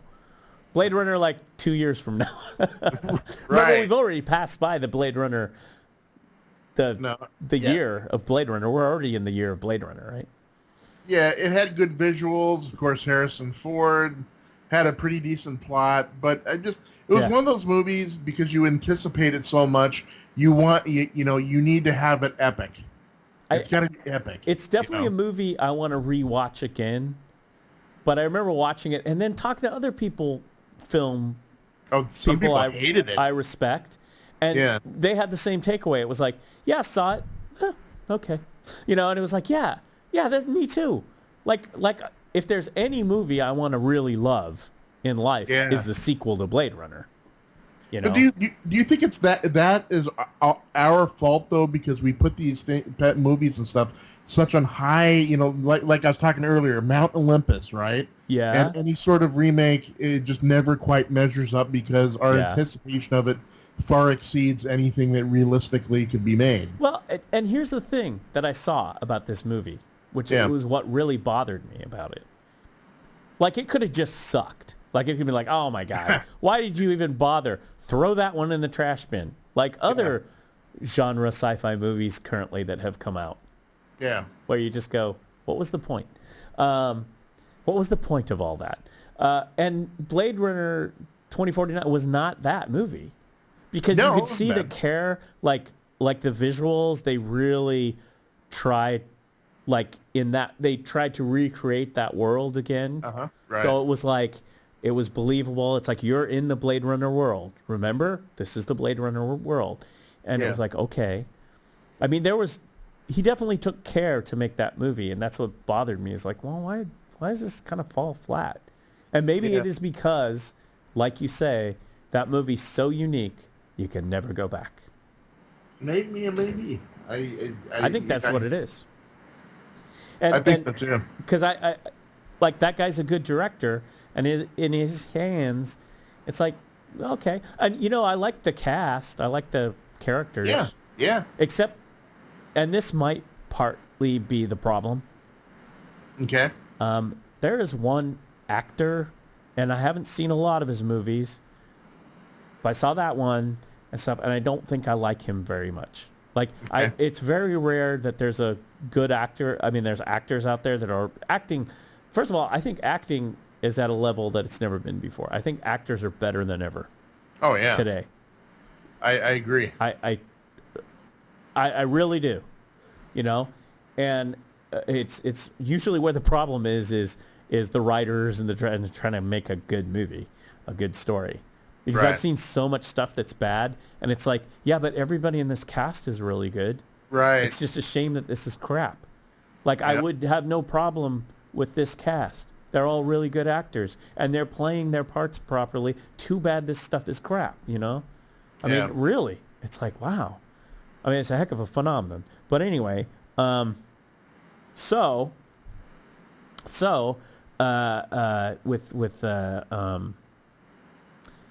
the Blade Runner, I didn't like. I'm not going to say that I don't like him, because I don't think I've seen enough of him. But the character that Jared Leto plays, not a fan. Okay.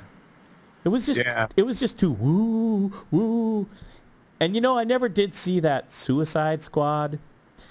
I have, and I didn't think of much of him in it either. I saw the pictures of the Joker. Yeah. And I was like, that ain't the Joker. I'm sorry. Right. That ain't no Joker.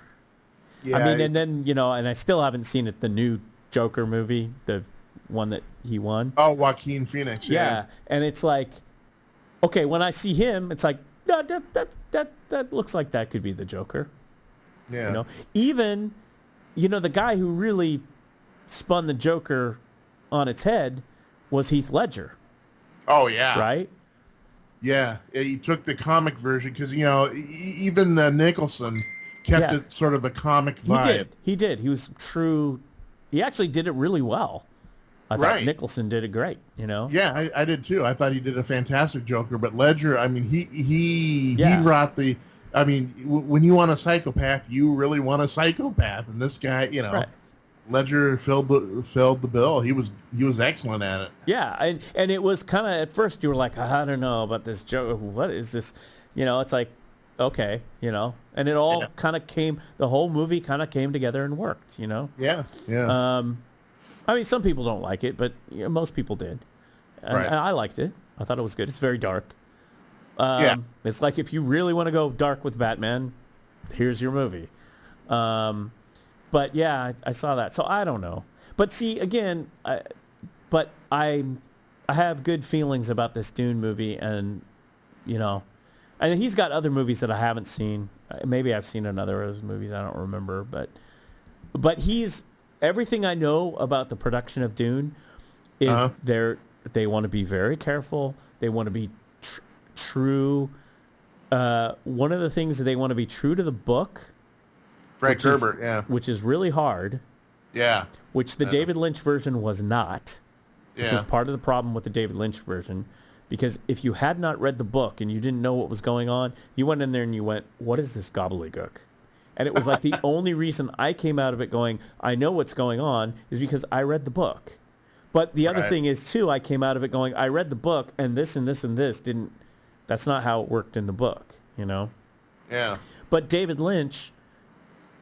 But Dune is a guilty pleasure, and it has a lot to do with the production and Dino De Laurentiis, and it's a long story, but it's well documented about David Lynch, Dino De Laurentiis, and, basically David Lynch was like, look, I got to make a 3 or 4 hour movie. I mean, Dune is a big book with a lot of stuff in it, and De Laurentiis is like, no, you're going to make a 2 hour movie, and they're like, out of Dune?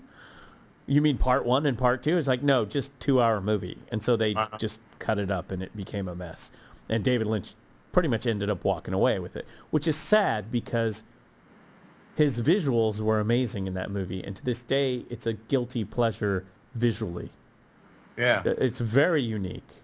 There's some bad special effects. Okay, whatever. But there's also some just amazing set design that is like no other sci-fi movie before or since. And so this new Dune, apparently, from what I read, is that he wants to be true to the narrative, but he also really liked David Lynch's vision, and so he wants to have something as visually stunning. Yeah. And pay somewhat of homage to Lynch's vision too. Uh-huh. And that's the thing. If you make Dune, and they did a miniseries of Dune, which I have on DVD on the Sci-Fi Channel. Really? Years ago. Yeah, I want to say late 90s, early 2000s, something like that. And I actually I've been meaning to watch it. It was a miniseries. Had William Hurt in it. Oh, wow. Yeah. And I have the DVDs, and I haven't rewatched them in a long time. I watched it, then rewatched it. It is much more truer to the material. Okay. So they made a much better Dune narrative. Yeah. But at the same time, it looked great. It was a TV miniseries. They pumped a lot of money, and it looked cool and everything. But, when you see the David Lynch stuff, which is just amazingly unique. Yeah. It's like, yeah, okay, I mean, to this day, I'll still rewatch David Lynch's Dune, even with its flaws, because it's just, there's parts in it you're like, dang, Yeah. Just the way he visualizes, which in a way is true to the book. Like if you imagine in your head what they're talking about in the book, Lynch does kind of pull that out in his set design and costumes. I mean, it is a very imperial world. Right, yeah. And so it's very imperial, and the people with all the weird powers and stuff are really weird people. Mm-hmm. So I can never throw that out. So anyway, so I'm hopeful for Dune. I hope Dune is going to be like the sci-fi blockbuster. Right, yeah. Yeah, because we need one. We need a good... I know the Star Wars franchises and stuff and all that, but a fresh, different sort of blockbuster of sci-fi. Right. Yeah. And I think with Dune, it's so unique that, I mean, like, that's another thing, too. People aren't going to go out and go, well, you can't remake Dune. David Lynch already did it. Well, that movie has a lot of flaws. It's a cult classic, but it has a lot of flaws. So it's not like you're remaking a perfect film, Yeah.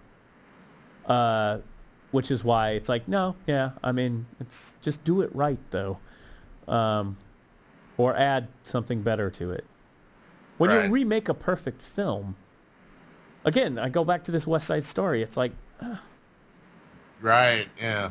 Do you remember who the director of West Side Story, the film, was? Oh, boy. The original one. That's okay. I don't. Robert Weiss. Oh, okay. Do you know what other movies Robert Weiss directed? Star Trek, the motion picture. Oh, the first one. Yeah. Okay. And I'm looking it up here, if I remember. I believe The Day the Earth Stood Still. Oh, wow. Yeah, let me see. I believe that's the other one. Let me just pull up his. Oh, no. I didn't even know that. He directed The Sound of Music, too? Really? Now, that one I did not know. Yeah. West Side Story, The Day the Earth Stood Still, one of the most classic sci-fi movies. Oh, yes. He directed a ton of movies, but I'm trying to... Oh. Give the highlights. He did the original Cat People, The Curse of the Cat People. Really? That's what comes up on this. Okay, I gotta double check here. But yeah, and then of course he ended up directing the motion picture, Star Trek, the first motion picture. Let's see. Here it is. I gotta look under here. He got Best Director and Best Picture, West Side Story, The Sound of Music. I didn't realize he did The Sound of Music too. I did not either. That blows me away. It makes sense, right? West Side Story is 61. It's like, all right, we got this Sound of Music here. Who are we gonna get? Oh, well, this dude just did West Side Story. Okay, let's get him. Right. Yeah. I'll be damned. It does make sense when you look at it from that angle. No, I knew about The Day the Earth Stood Still, West Side Story, and Star Trek, but I didn't know about The Sound of Music. That's crazy. I mean, the guy's like a well-known thing. He was also, get this. Oh, here's your tie-in, Jason. He was also nominated for Best Film Editing for Citizen Kane. Okay. Yeah, dude is major. Right, yeah. The Body Snatcher, 45 in the 40. He did a ton of Born to Kill in 47. He did a ton of films. Yeah. And of course, The Day the Earth Stood Still, one of the most classic sci-fi movies ever. Oh yeah. He directed Run Silent, Run Deep. Okay. Wow. And hey, was it a Run Silent, Run Deep? I'm gonna throw a name out there, and I may be totally off. Rod Steiger. Clark Gable and Burt Lancaster. Oh, okay, that's before that. Okay, Burt Lancaster. Gotcha. Yeah, submarine movie. Yeah, once there's Steiger one of the too. He might be one of the first submarine, one of the early submarine movies. Yeah. Run Silent, Run Deep. Yeah. I know. Okay. I was like, who is that? Oh, yeah, Burt Lancaster and Clark Gable. You know what other movie he directed? Another sci-fi film? What's The Andromeda Strain. Really? Yeah. Huh. See, like I had like 3 of his big films, and then there's these other movies like, oh, damn, it's that one. Sound of Music, and, Yeah. Yeah, The Andromeda Strain, which is on my post-apocalyptic list for current day. There you go. Andromeda Strain. Andromeda Strain, right. Written by Michael Crichton. Uh-huh. Yep. Well, Michael Crichton's... I think that was the first one. Yeah. I think it was his first foray into film. And then, of course, Michael Crichton did everything. Oh, yeah.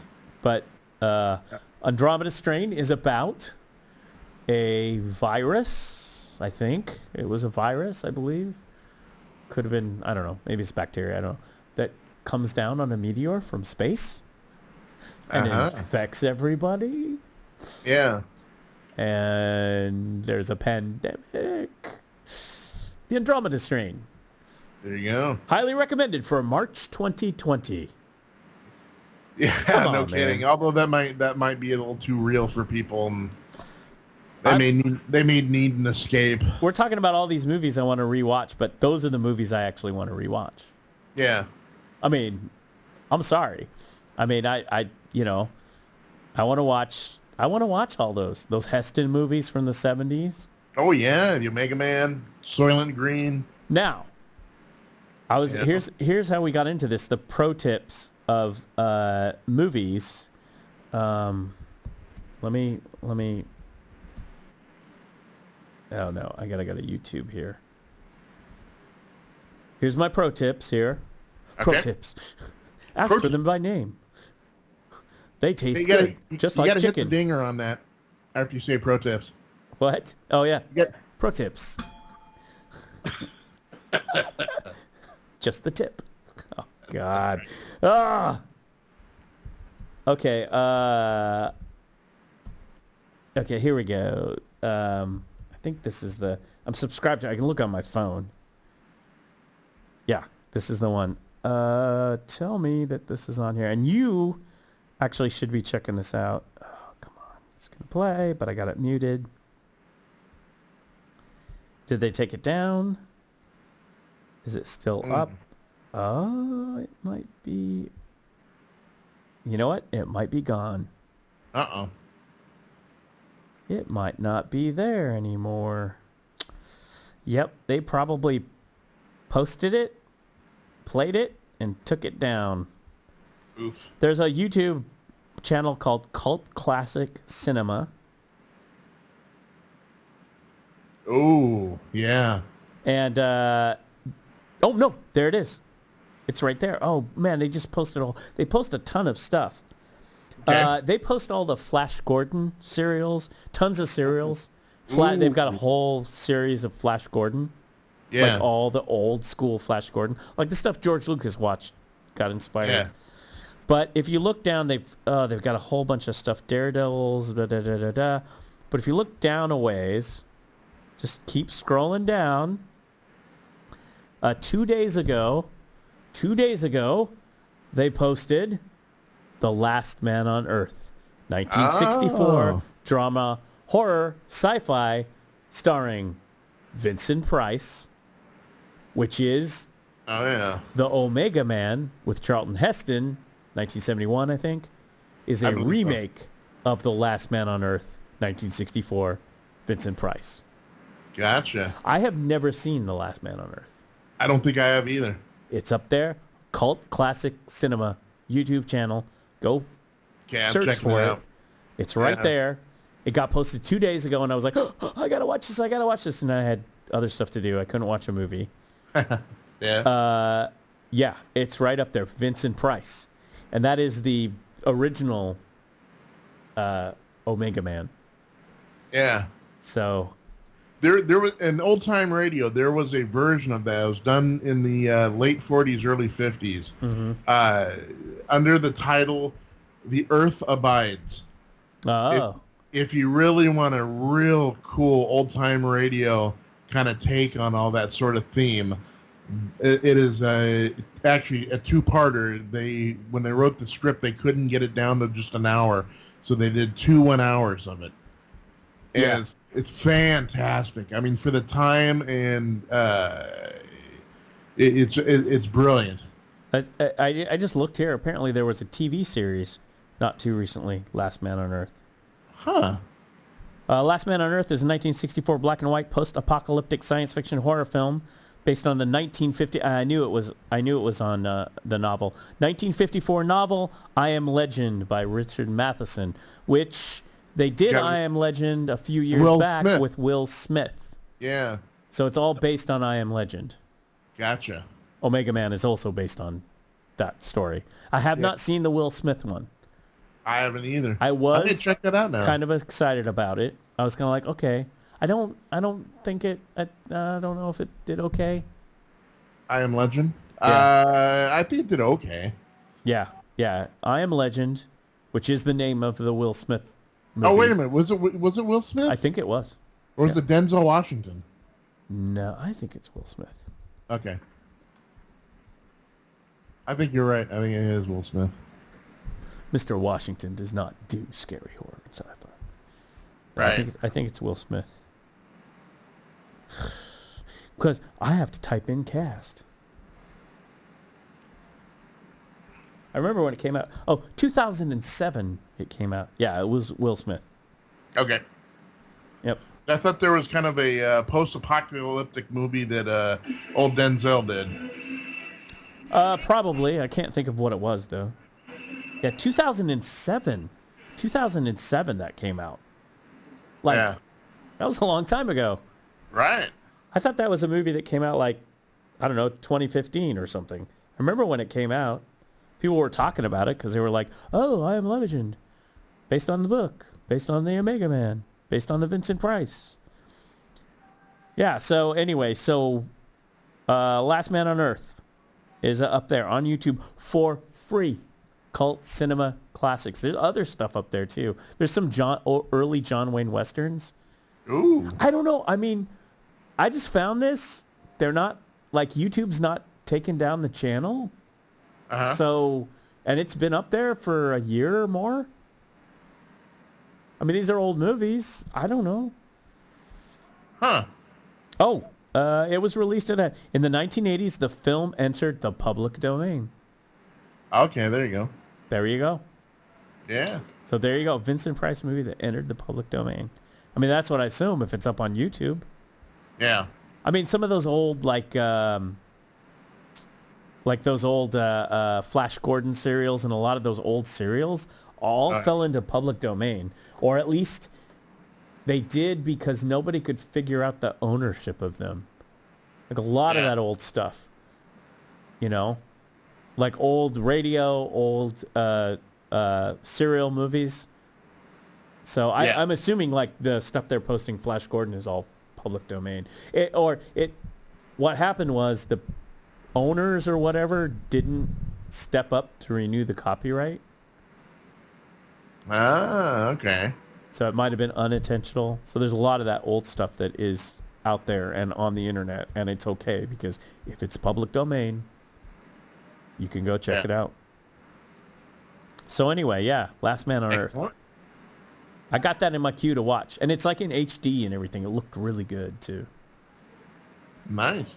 Hey, we're giving people a lot of movies to get down on during quarantine. Yeah, go to the Classic Cinema on YouTube. 50,000 subscribers.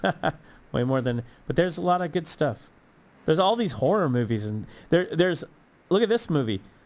This was posted yesterday. The Terror, 1963. Horror thriller, full length, and it looks like it has Jack Nicholson in it. Oh, wow. Yeah. Yeah, check it out, man. Paradise Canyon. I think that's a John Wayne one. The Star Packer, 1934, John Wayne classic western. Wow, yeah. There's some film noir up here, dude. Is there? Yeah, you know, there's a bunch of film noir movies that ended up in Detour. Oh, that's a trailer. Killer Bait. Uh-huh. Too Late for Tears. Yeah, you should be checking this out. Old John Wayne movies. There's film noir movies. They might even have a playlist called Film Noir. Excellent. Yeah. I'm gonna check that out. We're just giving you advice. That's right. Jungle Girl. Oh, they have a bunch of old Dick Tracy. Oh, I love those, yeah. Dick Tracy serials. Yeah, I was like, oh, I should watch those. Dick Tracy. Yeah. They got tons of stuff. Dick Tracy versus Crime Incorporated, Chapter 13, The Challenge. Ooh. Yeah, I think they have playlists that, like, you could get your... Oh, the old Buck Rogers serials are up here, too. Oh, that's fantastic. Yeah. I was just stoked to see that Vincent Price. I was like, what? And it was like, oh, I've always wanted to see this movie. Because when I was a kid growing up, the Omega Man was on TV, like, almost every week. Oh, yeah. Uh-huh. Like, you know, get home from school, make a snack, just turn it on, there's Charlton Heston out there in a post-apocalyptic thing, and you're like, oh, wow. Like, when we were kids, it was like, oh, Omega Man, that was cool. Now we're living it. It's like, maybe someday in the 2020s we'll be living this. Oh, maybe we will. Right. Oh, man. All liquor stores open during coronavirus. New York says liquor stores are essential, can stay open. That's right. That's right. New York Governor Andrew Cuomo says it's important to remember people are worried and anxious. Well, that they need liquor. Did you hear this? Pennsylvania shut down all the liquor stores. Who did? Pennsylvania. Really? Yeah. That was like a day or so ago. Huh. So that's why, this headline here about New York, it's like, boy. And, like California's under quarantine. Yeah. So's Illinois now. Oh, man. Chicago. So in your news, the little news we're going to do here, Kate Brown said she'll consider it, but she's not thinking about doing that. Right. Well, now it's like under 25 people gathering. Maybe it's 20 now. I don't know. So, okay. So let's talk about the Omega Man. Doc Omega Man normal. That's right. You ready? Okay.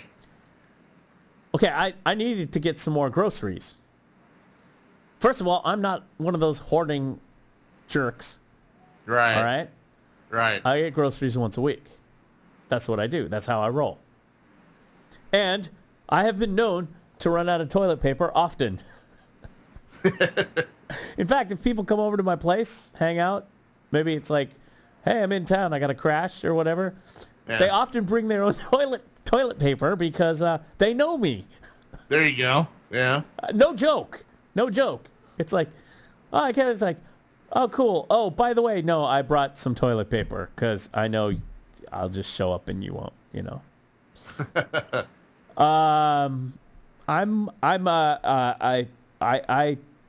I work in the art of fast food napkins. Hoarding of fast food napkins. Like if you open a drawer in my place, if you open a drawer in my place and it's full, why do you got these fast food napkins, man? Those napkins are fine. Do not throw those out. Because guess what? An emergency, get down to that brown roll, the toilet paper. Guess what? You need something to wipe, don't ya? Uh-huh. Mike's Drive-In, thank you very much. Pietro's Pizza, thank you very much. Theater where I saw my last movie and got a big popcorn, thank you very much. No, I mean, like I've been talking about my grandma, who grew up during the Depression and everything, taught me about all this stuff, right? Yep. Like, you go to the movie theater. I always get a whole bunch of napkins. Because that popcorn is buttery. But it's like something deep psychological. Because I only use a few, but I use as many as I need. You never know if somebody spills or whatever. Then I have a wad of napkins. Do I just throw them away at the theater? Oh, no. Because they were in my pocket to pull out if I needed them at the theater. No, they go home with me. Then I go in the thing, and I got a pocket full of napkins unused. Go in that drawer. Because guess what? When that brown roll is there, you're like, oh, now what do I do? Right. I just so happen to have some fast food napkins. And now they're like the brand, the East German brown kind, the unbleached kind, which is good. The bleaching is bad anyway for the environment. It's good to have the brown stuff, the brown paper products. Like people can't, they have some of that toilet paper like at the fancy places, the recycled, and it's, kind of the brown, it's not bleached. It's like, you don't need to bleach it, man. But Americans, they don't want to wipe with something that's already brown. I don't know. It's going to get brown somewhere down the road. Just wipe with it. Anyway, in the Scouts, we use leaves. So you need TP. Yeah. Okay. So, and of course, everyone's hoarding TP. Oh, yeah. Like, so today, and here's the thing, it's really weird. I'm always bad at it, pandemic, whatever. I'm always bad at this. I always run out. Then I got to go take care of the problem the next day or two. So, like I said, I've got a hoard of napkins. You never know. Oh, you could run out of paper towels too, right? Sure. So then this whole thing goes down. And before that, I was actually doing some stuff with a friend. And I actually, in my shopping, for the first time ever, I actually bought the family pack. Really? Not really the family pack. Not like the Costco. I don't go there. You know, I don't even have room. Where would I put it? Back here in the studio, right? There'd be toilet paper behind me right here. That's where I'd have to put it. There you go. So, no, but I bought the big thing. You know, I saw it there, and I was like, okay, you know, I think I'll get this, and then I won't run out, like, in 3 days. Really smart of me to think of that. And so I did this. And then a friend came over, and knowing that I, you know, never always run out of toilet paper, it's an emergency, she did the same thing. So guess what? 2 big packs, and then it was like, where are we going to put this? You know? So I had 2 big family pack, I don't know, what are they, 12 rolls? Is that what it is? 12? Something like that, yeah. Yeah, 12 rolls, I want to say. 6 or 12, 1, 2, 3. I think it was 12. Or maybe it's 6, I don't know. I don't know what I got. 12, 6, whatever. Something. So, you know, been going through that naturally. And I was like, you know, this is good. I'm planning ahead. I'm being a responsible adult after all these years. There you go. So I'm just, you know, I'm gonna next time I go to the store, I'm gonna run out soon. I'm gonna stock up and I'm gonna keep the pump primed. What happens? This outbreak, everyone buys up all the toilet paper. So I couldn't get any toilet paper. Now I was looking ahead, being responsible. I wasn't hoarding. I was just looking ahead. But then I was like, well, luckily I still got some. But I still got my napkins. So it's been going down and going down. Last roll, I'm like, those napkins are looking pretty good right now. Might have to order a pizza, you know. Might have to head out to old Pietro's or something and, you know, I'll just take 20 of these napkins, which is a pro tip, folks. There's your other pro tip. Just a tip. Look, if it's the Omega Man and you're running out of toilet paper, a trip to the fast food place. Now, they might not appreciate that you're unloading their napkin thing, but just kind of, you know, that's what people do. And there's your emergency toilet paper. There you go. Any product will work. So where did you go this time to get your TP? Well, okay, so my favorite store is the Trader Joe's. I like Trader Joe's. I am a fan of Trader Joe's. I'm a Trader Joe's guy. Yeah. And part of the reason I like Trader Joe's, well, I like their product selection. I like the vibe of the store. It's not too corporate and crazy. It kind of feels more. And the other thing is, hands down, the employees at Trader Joe's are always nice. They are nice people. They have so I figure if these people are nice, they must be treated well. I'm guessing. I mean, most places, if you work for a company and they treat you like crap and you feel like crap, you're generally not going to be a nice customer service rep. Right. You're going to reflect, you know, the attitudes of the corporate. And hands down, I can't even think of a time that I've ever run into an employee at Trader Joe's who wasn't nice. Just a really nice person. And as a customer, and, you know, American customers are cranky and rah. That makes you nice. You're like, You're nice, I'm nice. They're nice. And you want to go back. And then you go in there and you go, these people are nice. I'm nice. I'll be on my best behavior as a customer because these people are nice to me, right? And that's always the case. So I like Trader Joe's. There's a lot of reason. I'm a huge fan.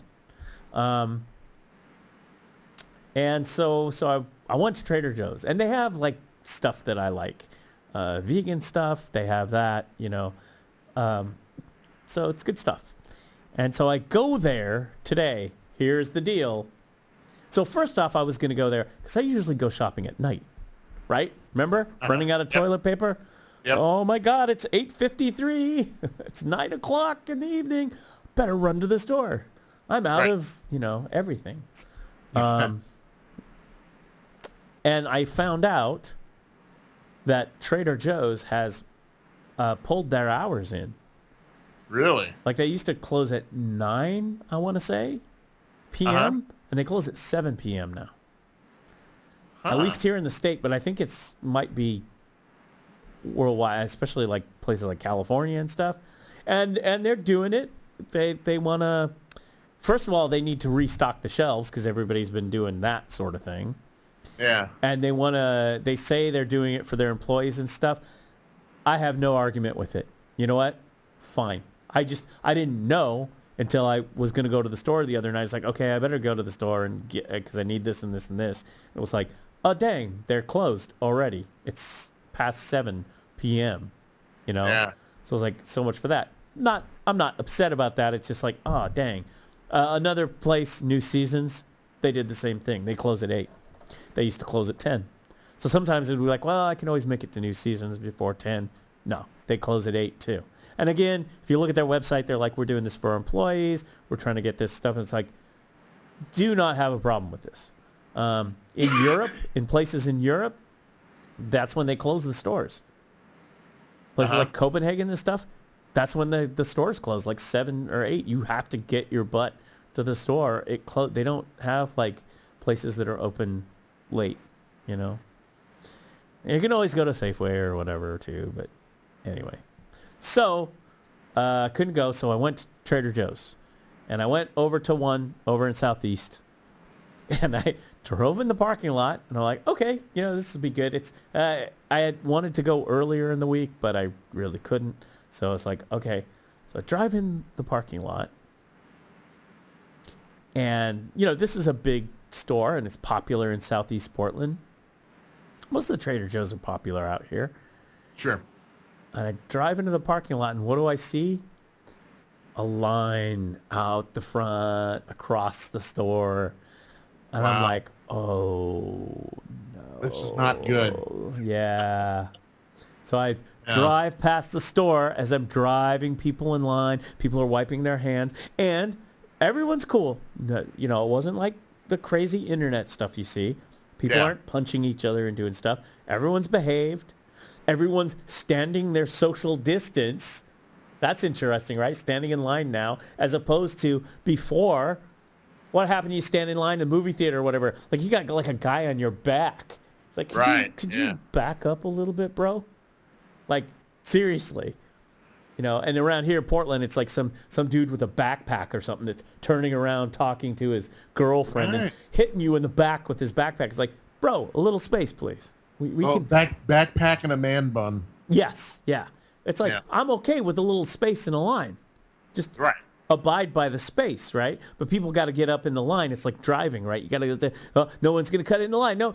If I leave a little space, someone's going to cut in. No, man. That's not the rule. Just space it out a bit. I'm all about space. I'm all about social distance.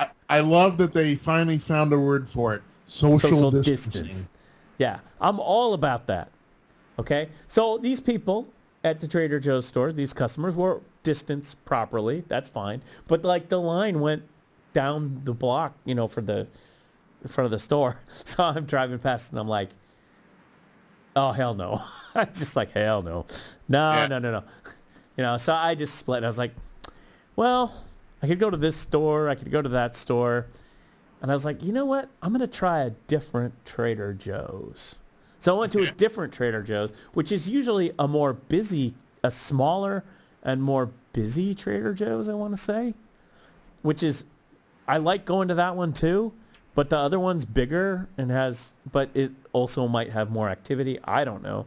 I mean, this other one's really busy too. Like I've been there like, I don't know. So I go there, go into the parking lot. Sure enough, there's a line, but it's very short. It's like only a few people long. So like, okay, they got the line, but it's only a few people. I can handle that. So I went ahead and parked, went over and got in line. Like I was like 4th or 5th in line. Okay. Not bad. That's doable. We can do that. And people are coming out of the store, so the line is moving. Not like the other Trader Joe's where it was a big line. So like, okay, this is the TJ's I need to go to. Nothing against the other TJ's, but it's just busy. Not so busy here. Yeah. But it will get busy, I'm sure. So I get in line. I'm standing there. And like the first thing is I walk up and here's a lady right in front of me. And I'm walking toward, this is hilarious, man. I'm walking up to get in the line, walking up. The lady at the end of the line, because I'm going to be next in line, what does she do? Spins around and looks at me, eyeballs me. Like, wow. Like social distance. Like she didn't say anything. She spins around and looks at me like someone was walking up. And it was like, I knew right there, it was like social distance. Right. You do not come up on my back. And I'm like thinking, hey, there's no problem, just as long as no one cuts in line and I have to, get into one of those Walmart fights, Right. And put it on the internet, right? Right? So like, it was funny too, because she just like spins around. And I was like, and I kind of, we didn't say anything. I just kind of walked up and slowed down and held my hands up like, peace. Right. It's like the West, right? It's like, I come in peace. May I cross your land? May I stand here behind you at a distance of 6 feet? Right, yeah. Thank you, brother. We all serve God's country.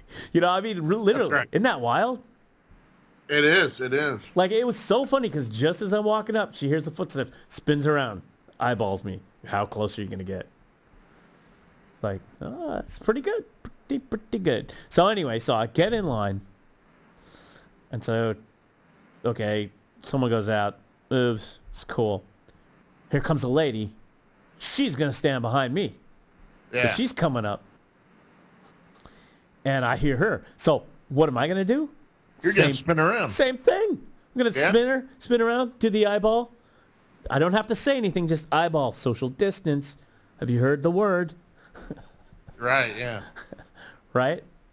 So here comes this lady. I kind of spin around and look at her.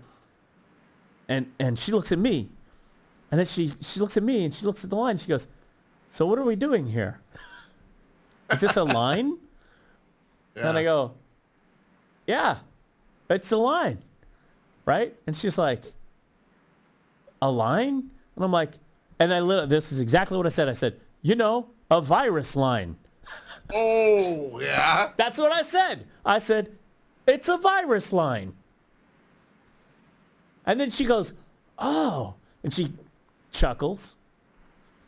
And so this started a fun little conversation between me and my line partner behind me. But I said, it's a virus line. Yeah. And then she goes, this reminds me of, now let me just say this. She looked about my age. She was rather attractive. I'm just going to put it right there. Just saying. Which, makes me kind of be like, oh, man, dude. Anyway, if you need extra toilet paper, let me catch your digits. No, but anyway, she's a rather attractive woman of my age-ish range, maybe a few years younger. That's fine. And she says, this is like, what is this like? This is like when I grew up in Poland. Oh, wow. And I go, I know, right? Yeah. Because of course, we had something to talk about because I, of course, at one point in time when I was about 18 years old, had the opportunity to visit relatives who were living behind the Iron Curtain. Right. In East Germany. So therefore, I actually got the full red commie retail experience. You got the full Eastern Bloc experience. I did, and I know it well, and I know about supermarkets in the Eastern Bloc and standing in line for food because that's what my uncle would do every day. Right. And so we're walking up, and I'm like, I know, right? She's like, yeah. She goes, she goes, well, I came to the country when I was 14, She actually came, so she was a little younger than me. She actually came to America the same year that I had traveled to East Germany. Oh, wow. Yeah, at the height of the Reagan Cold War, baby. Pre-Glasnost. Right. So anyway, So we're just like, and we start chuckling. And we start making jokes, you know? And then so the line's moving okay. We're doing okay. We're going to get there. You got a few minutes. You got 5 minutes or so. It's fine. And I'd never talked to anybody in line, whatever, but this lady was charming. And she had grown up in Poland. She had to stand in line for the food. Now she's got to stand in line in America. This virus line is getting better second by second. Yeah. And so as we're walking up, there's a sign, chalk sign, that the Trader Joe's people did. And once again, I totally endorse this. I'm totally 100% with the Trader Joe's company and the employees and stuff. And you know what the sign said? Huh. The sign said, and it was, you know, again, it wasn't like barked out. It was written very customer service. We would please request that when you purchase items in the store, you only purchase 2 of each item, max. Ah, good, yeah. I can't argue with that. No. I can't argue with that at all. I'm like, that's right. Because these idiots who went out last week and bought, you know, on YouTube, right? You know, the stacks of, and fighting and getting into fist fight. I hate that, man. I hate that. I just want to fist fight all those people. Okay, come here. You know what I mean? I know. I just hate that. I know. I hate that whole retail panic crap. And the thing is it's like, okay, it's over toilet paper. Oh, what happens at Christmas time? You got some talking, blah, blah, blah. God forbid that there would have been a Baby Yoda in the frickin' stores this Christmas. You would have seen fights over Baby Yoda. I'm going to tell you that right now. What about a Baby there, Yoda TP dispenser? Yeah, exactly. Yeah. But you know, you've seen all the Christmas things where the people are always fighting over the Christmas stuff and the doors open sure. and employers are getting trampled to death and stuff. And now it's like, hey, no TP. Okay. You know, it's like, come on, people. Yeah. Get real, you know. So anyway, so they had a sign there about the 2 things. And so we read it. I'm like, well, there you go. It's like only 2 things of each thing. And she goes, man, just like Poland. And I'm like, right, I know, right? And then she kind of gets, I tell her, and she kind of gets, oh, so you were in East Germany once. And I was like, yes, I was. I know it. And she's like, wow. And we're kind of laughing. She's laughing about this. And then I look at the sign, and I look at her, and I go, you know, I need some potatoes. Does that mean I only get 2 potatoes? And she starts laughing, and she goes, I don't know, but that's just like Poland. And I'm like, I know, right? So there's an employee there standing by the door, letting people in. And just about that time, we walk up to the door, right? Yeah. There's a Trader Joe's employee. And I literally do this, man. Because what are you going to do? It's a virus. It brings out the personality in everyone, right? It does. It does. I look at the guy and I go, hey, this lady and I have a question. She grew up in Poland, you know, and I've been to East Germany, and we have a question. Say I want to get some potatoes. Does that mean I get 2 potatoes? Because that's what we're thinking that sign means. 2 potatoes. Right. You get 2. Each family gets 2 potatoes. And if you know anything about communism, wartime Europe and all that, of which my family all has lived through, believe me, they've got lots of 2 potato stories. There you go, yeah. 2 potatoes to them was a good day at the store or wherever at the farmer's market. Yeah. Like, I have family members who are like, oh, 2 potatoes, that was a feast. Yeah, I mean, come on. You know, yeah. Hello, America, guess what? You have no idea, right? My grandma who grew up during the Depression, same thing, right? Right. So I'm like literally thinking 2 potatoes, right? And then the guy kind of chuckles, and she chuckles, and we're all kind of have a laugh. He goes, well, you know, it's kind of a guideline. We're kind of, I don't know, you know, your mileage may vary. I mean, again, guy's not laying down the law.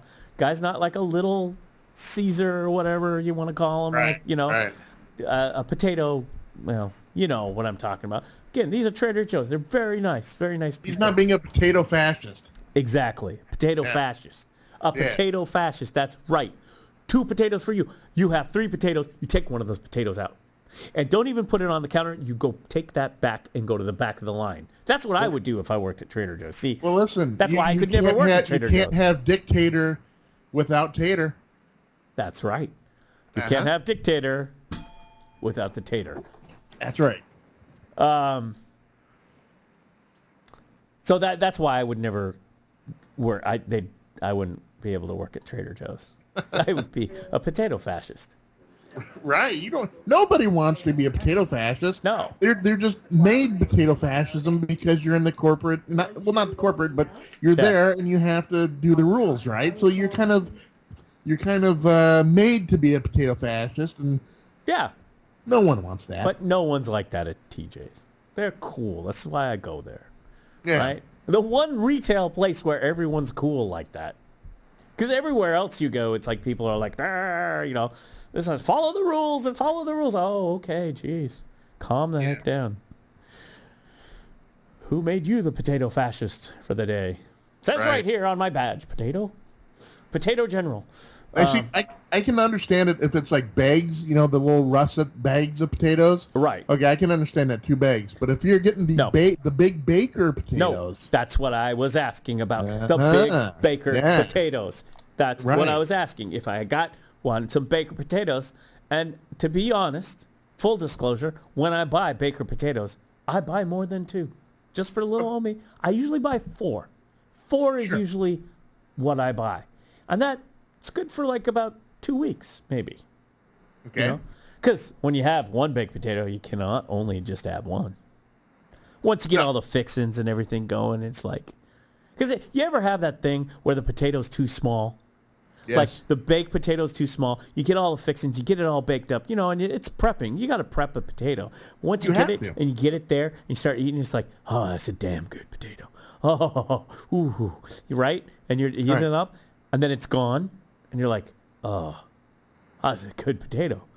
Right. What would go good right now is a little more potato, Right, yeah. Yeah, you never want that situation.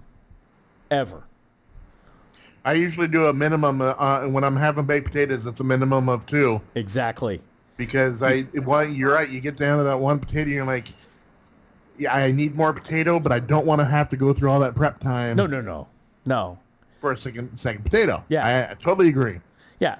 And you know what? If you make the second potato, you can always save it. Great thing about potatoes, why it's a miracle food, why people in famine and during pandemics eat potatoes, because it's a miracle food, is that it'll rebake and reheat real well. It'll have to even be better. Yeah, exactly. So, So anyway, that's what I was thinking too. And because I was talking, that's the other thing. I was talking to my dad about this. And so he was talking about going to the store and being out of toilet paper. And then he was like, and out of potatoes. And then the last time I went to the store, to TJ's, out of potatoes. They had some gold potatoes there. So that's what I got. I don't usually get those. I was looking for the bakers, but I got some of those. So I had a few left. Yeah, Yukon Gold. Yeah. As a matter of fact, us just talking about this tonight, you know what I'm going to have tonight for dinner? Oh, it's going to be some baker's potato. Mm-hmm. Yeah. Mm-hmm. I'd have to put on some East German metal music. Just feel like the old days, Yeah, but anyway, so I go in there. So we had this good day. It was just really great laugh. And like I said, and then we go in there, and I can't remember. I'm like, oh, the potatoes. She goes over there, and I go, and I look at her, and I go, you know what, though? I better go check and see if they have toilet paper. So I'm down to one roll. And she laughs at me and goes, you better go there. And that was the last I saw of her. It was unfortunate. But I went over there. I got my toilet paper. I did some stuff. Then I noticed around, and then she had come and got her toilet paper. So she waited for a minute. But anyway, I only got 1 pack. I did not get 2. Reason being is that, first of all, that's not normally what I would do. 1 big pack works fine until the next time. Secondly, I know other people need it. So it's like I'm going to get, I think it was the 6. Whatever. I'll get what I need. You get what you need. I'm thinking about you. Then I went to the baked potatoes. What do you know? They got baked potatoes there. Thank God, because they didn't last time. How many potatoes did I get? I took 2. I said, you know what? I'm going to do it the way they asked. I'm just going to get 2. I'll run out right away. Well, maybe I'll come back and they'll have more. I don't think the spirit of the TJ's Law was necessary. But think about it, though.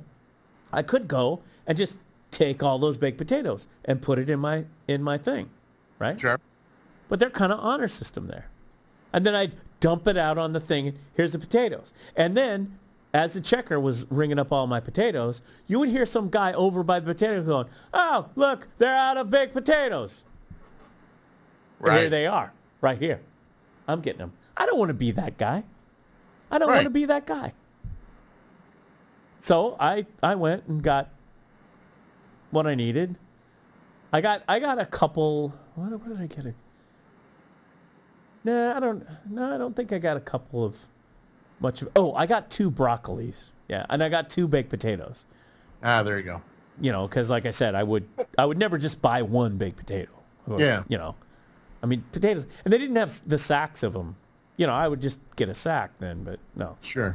So yeah, I got stuff. Oh, I got 2 of a thing that I normally get. I did get 2 of those, and it was in the vegan section, and it was vegan, and there was still stuff. They were out of some stuff, but the joke has been like people are taking picture of the vegan section of the supermarket, and everything's fully stocked, and everything else isn't.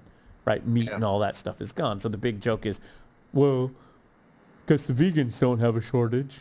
But that's not necessarily true. That's not necessarily my experience at the stores I go to, but, great. I mean, actually, vegans on the vegan channels in the social, you know what they're complaining about?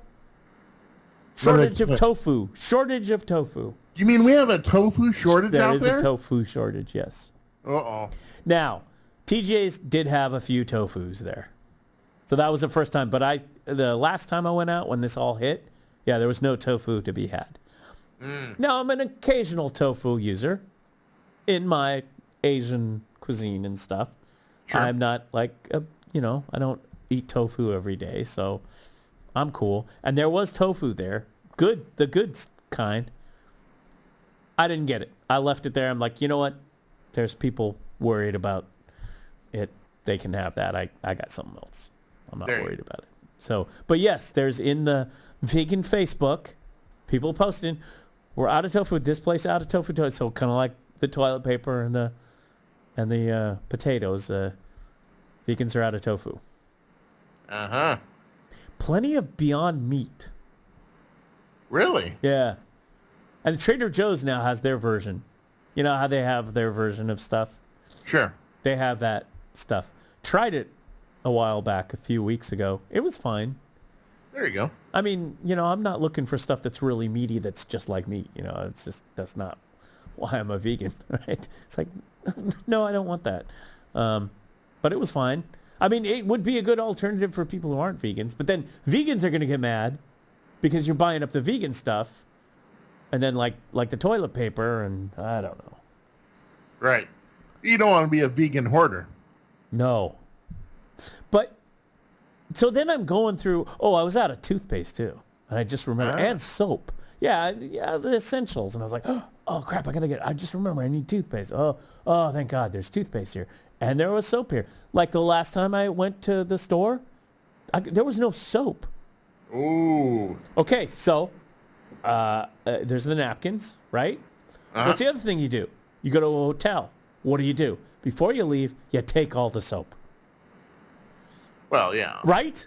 Yeah, the little shampoos and the soaps, you know. Yes. Because what happens when there's a pandemic outbreak and you run out of soap?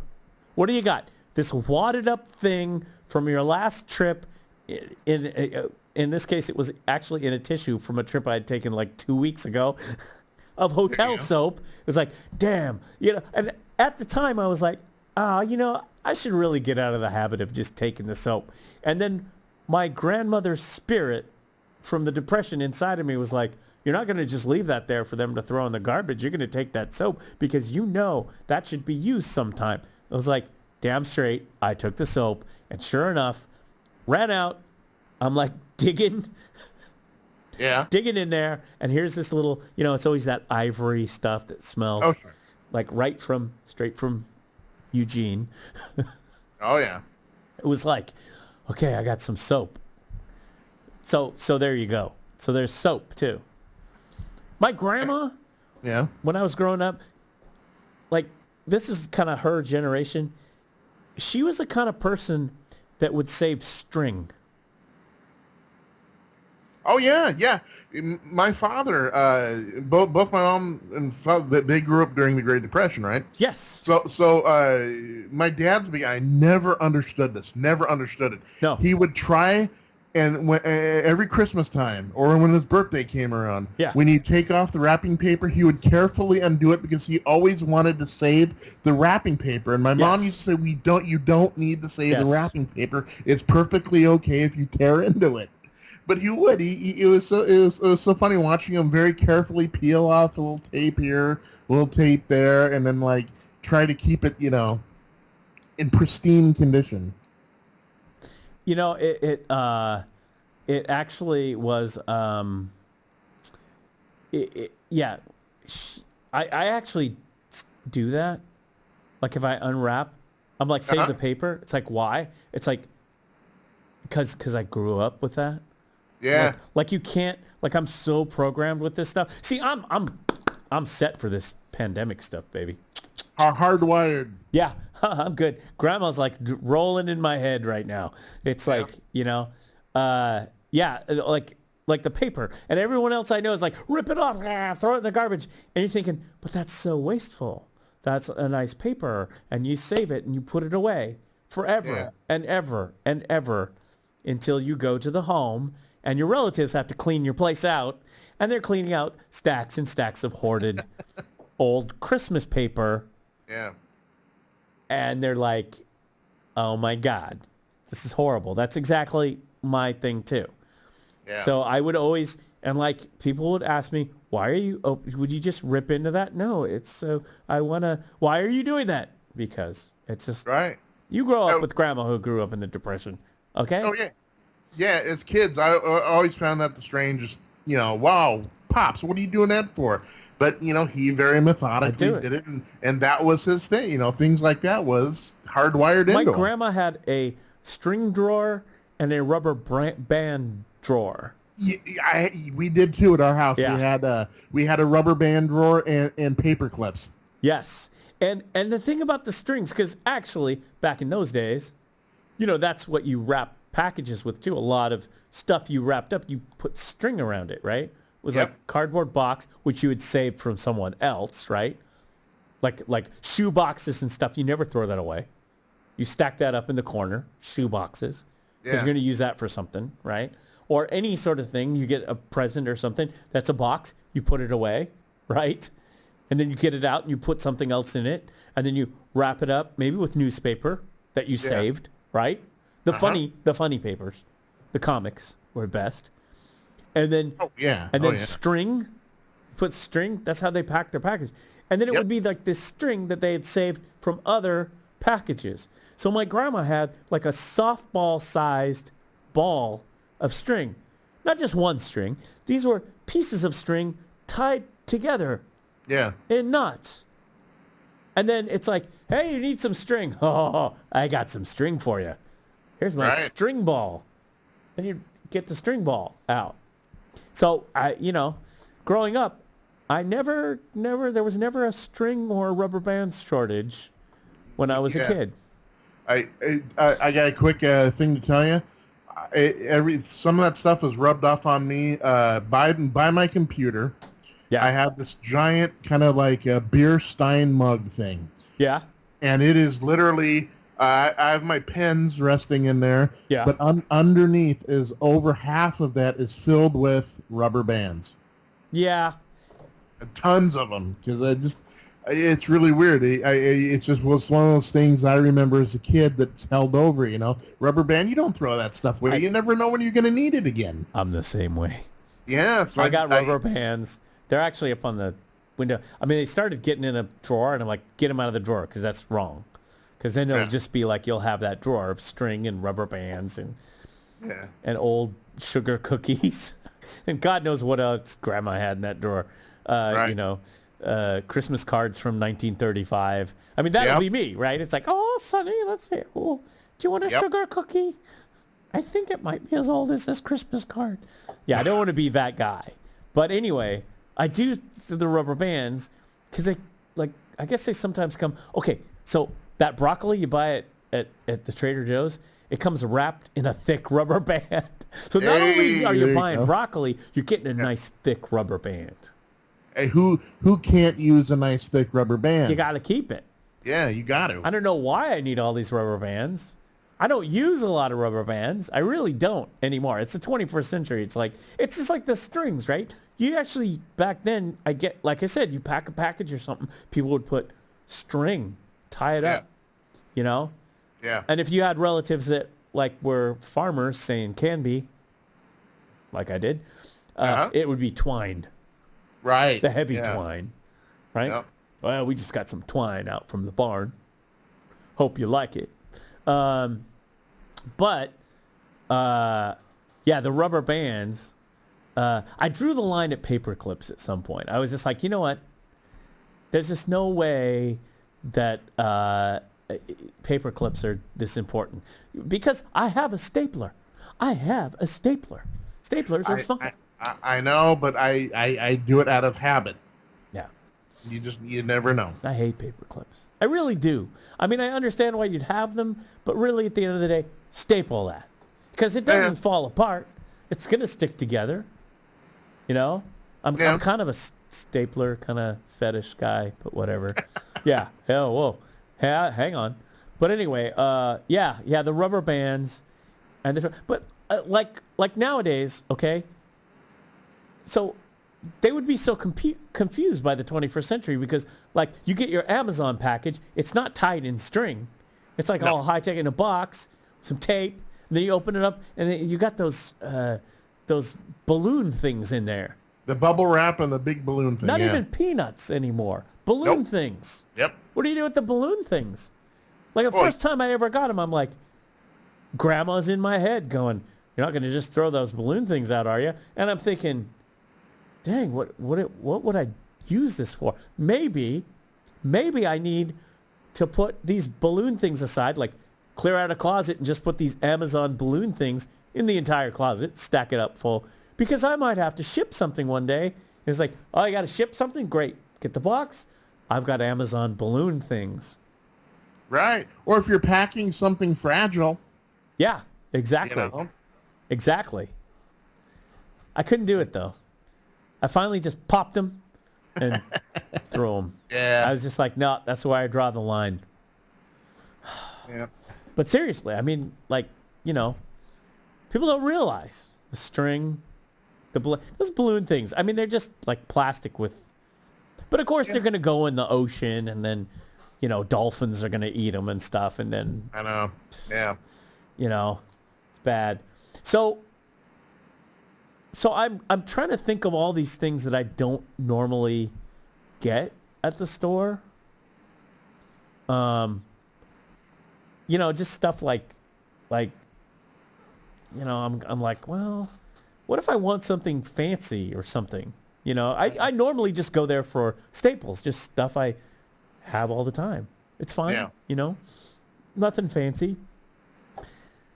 So I was looking around and literally it's like, oh man, I need, something's got to look good and fancy. You know what I got? I never get this, by the way. Here it is. It's March. Everyone's on lockdown. Okay? We're all here. We're all hunkering down. We're buying toilet paper and toothpaste and we're hunkering down. What do I have to get? I walk past it. I go to the aisles. I come past it. I walk past it again. It's calling out to me like a siren. Okay. A freaking pineapple. Pineapple? A freaking whole pineapple. Huh. I had to buy a pineapple. Huh. They were sitting there. There were pineapples there, 4 or 5. I didn't have to fight anyone over it. Yeah. I got a pineapple, man. Now I got to cut it. The reason I don't get pineapples, I hate cutting pineapples. So do I. I just get them canned. Well, they didn't have canned pineapples. That's the whole point. But there's this damn pineapple there. And I'm like, and you're just in this emergency Omega Man mode. Sure. And you're like, oh, pineapple, that sounds good. That sounds good. It never sounds good. Actually, it's good for you. I'll tell you what. Pineapple has, I think it's bromelain in it. It's either quercetin or bromelain or one of those, which is an enzyme, which is supposed to be really good when you have it boosts your immune system and stuff. Which, think about it. You know, say you're from England on a ship. Everyone's sick, scurvy, disgusting, right? And then you show up in one of these islands where they have pineapples and citrus fruits and stuff. Everybody's healthy, good looking, tanned, naked. Hey, what are you going to do? You're going to grab a pineapple. Yeah. And you're coming off going, I'm rather sick right now. And what do? They hand you a lime, eat this, take off your clothes, sit in the sun. All of a sudden you're like, I don't think I want to go back to jolly old England again. That's right. And you're like, Captain Cook, Mutiny on the Bounty, It's like, where do you go? Do you go back to London? London fog, the smog of London, Jack the Ripper, syphilis? Nope. Or do you stay in the islands where they got pineapple, citrus everywhere? Right. People running around naked. Looks pretty good to me. Tan and naked. Yeah, I think the virus is not so good here. So yeah, that's where you're going to stay. So, pineapple. Pineapple. There you go. That was my reasoning. I was like, I got to get a pineapple. Now I got to cut it. Which probably will put me in the emergency room. Because cutting pineapple is dangerous. Yeah, you got to be really careful. The wife careful. doesn't allow me to have sharp objects around. No, I might have to sharpen the knives for it. I mean, I think I get like a pineapple once a year. And you know what it is? It's usually in the summer when you're doing pineapple kind of things like tiki drinks or something like that, something fancy. Like a luau, like put some, kind of like, luau, put on the Martin Denny music, put on a Hawaiian shirt. Have pineapple a Mai Tai. time. Yeah. No, I had to have a pineapple today. I don't know why. But seriously, I kept going past it. It's like pineapple. No one's chasing the pineapple. I got enzymes in me that make you healthy. I'm telling you, I think it's bromelain, man. Or bromolan. Bromelain. That's what it is. There you go. I think it's an enzyme. Foods. I think that's what it is. Pineapple. Bromelain is found in fruit, skin, and sweet juice of the pineapple plant and has been used for centuries by the indigenous people of Central and South America as a natural treatment for a number of ailments. Yeah. There you go. Pineapple. That's a good closing sort of bit of advice for people tuning in. That's correct. You can take home the idea that if you need it, a pineapple is just a store away. Headline: Podcaster creates crisis and shortage of pineapples. Oh, those curmudgeons. I know. Trader Joe's Corporation's bans podcaster for life. Right. Over pineapple snafu. Exactly. Yeah. I know, man. So there you go. All right. So that's how it goes in the world of the thing. I think we should come back again. I think so. We were going to read some headlines, and actually some of the headlines I wanted to read were bummers, but I always like to end on a, like you said, a high note. Sure. I think that's how we like to roll. Oh, yeah. I mean, there's plenty of bummers we could talk about. Like insider stock trading, but we can save that for another time. I think any time, especially right now, people need a little escape, a good escape, though. Yeah. And hey, we'll provide it. Yeah. Just buying the pineapple makes me feel healthier. Right. Right? Yeah. Just talking about it makes me want to do push-ups. That's actually, yeah. Yeah. See, my exercise regime and my exercise regime and my healthy diet regime, cutting back on certain things. Boy, I picked, like Lloyd Bridges said, I picked the wrong time. That's right. But it is what it is, man. It is what it is. Yep. So anyway, what you got? Anything else? You got any good words? We'll get out of here, man. Last words, just be healthy and keep practicing that social distancing. Oh, yeah. Yeah.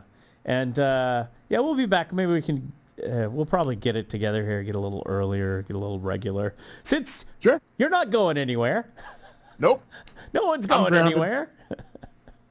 Who knew? So much so that I'm having a brand new microphone, swing arm, and webcam being delivered here early next week. Nice. Well, keep the package tracking because I'm waiting for something too, and it's like going to be a day late now for their guaranteed. So I'm kind of like, do I get that shipping money back or whatever? I don't know. We'll see.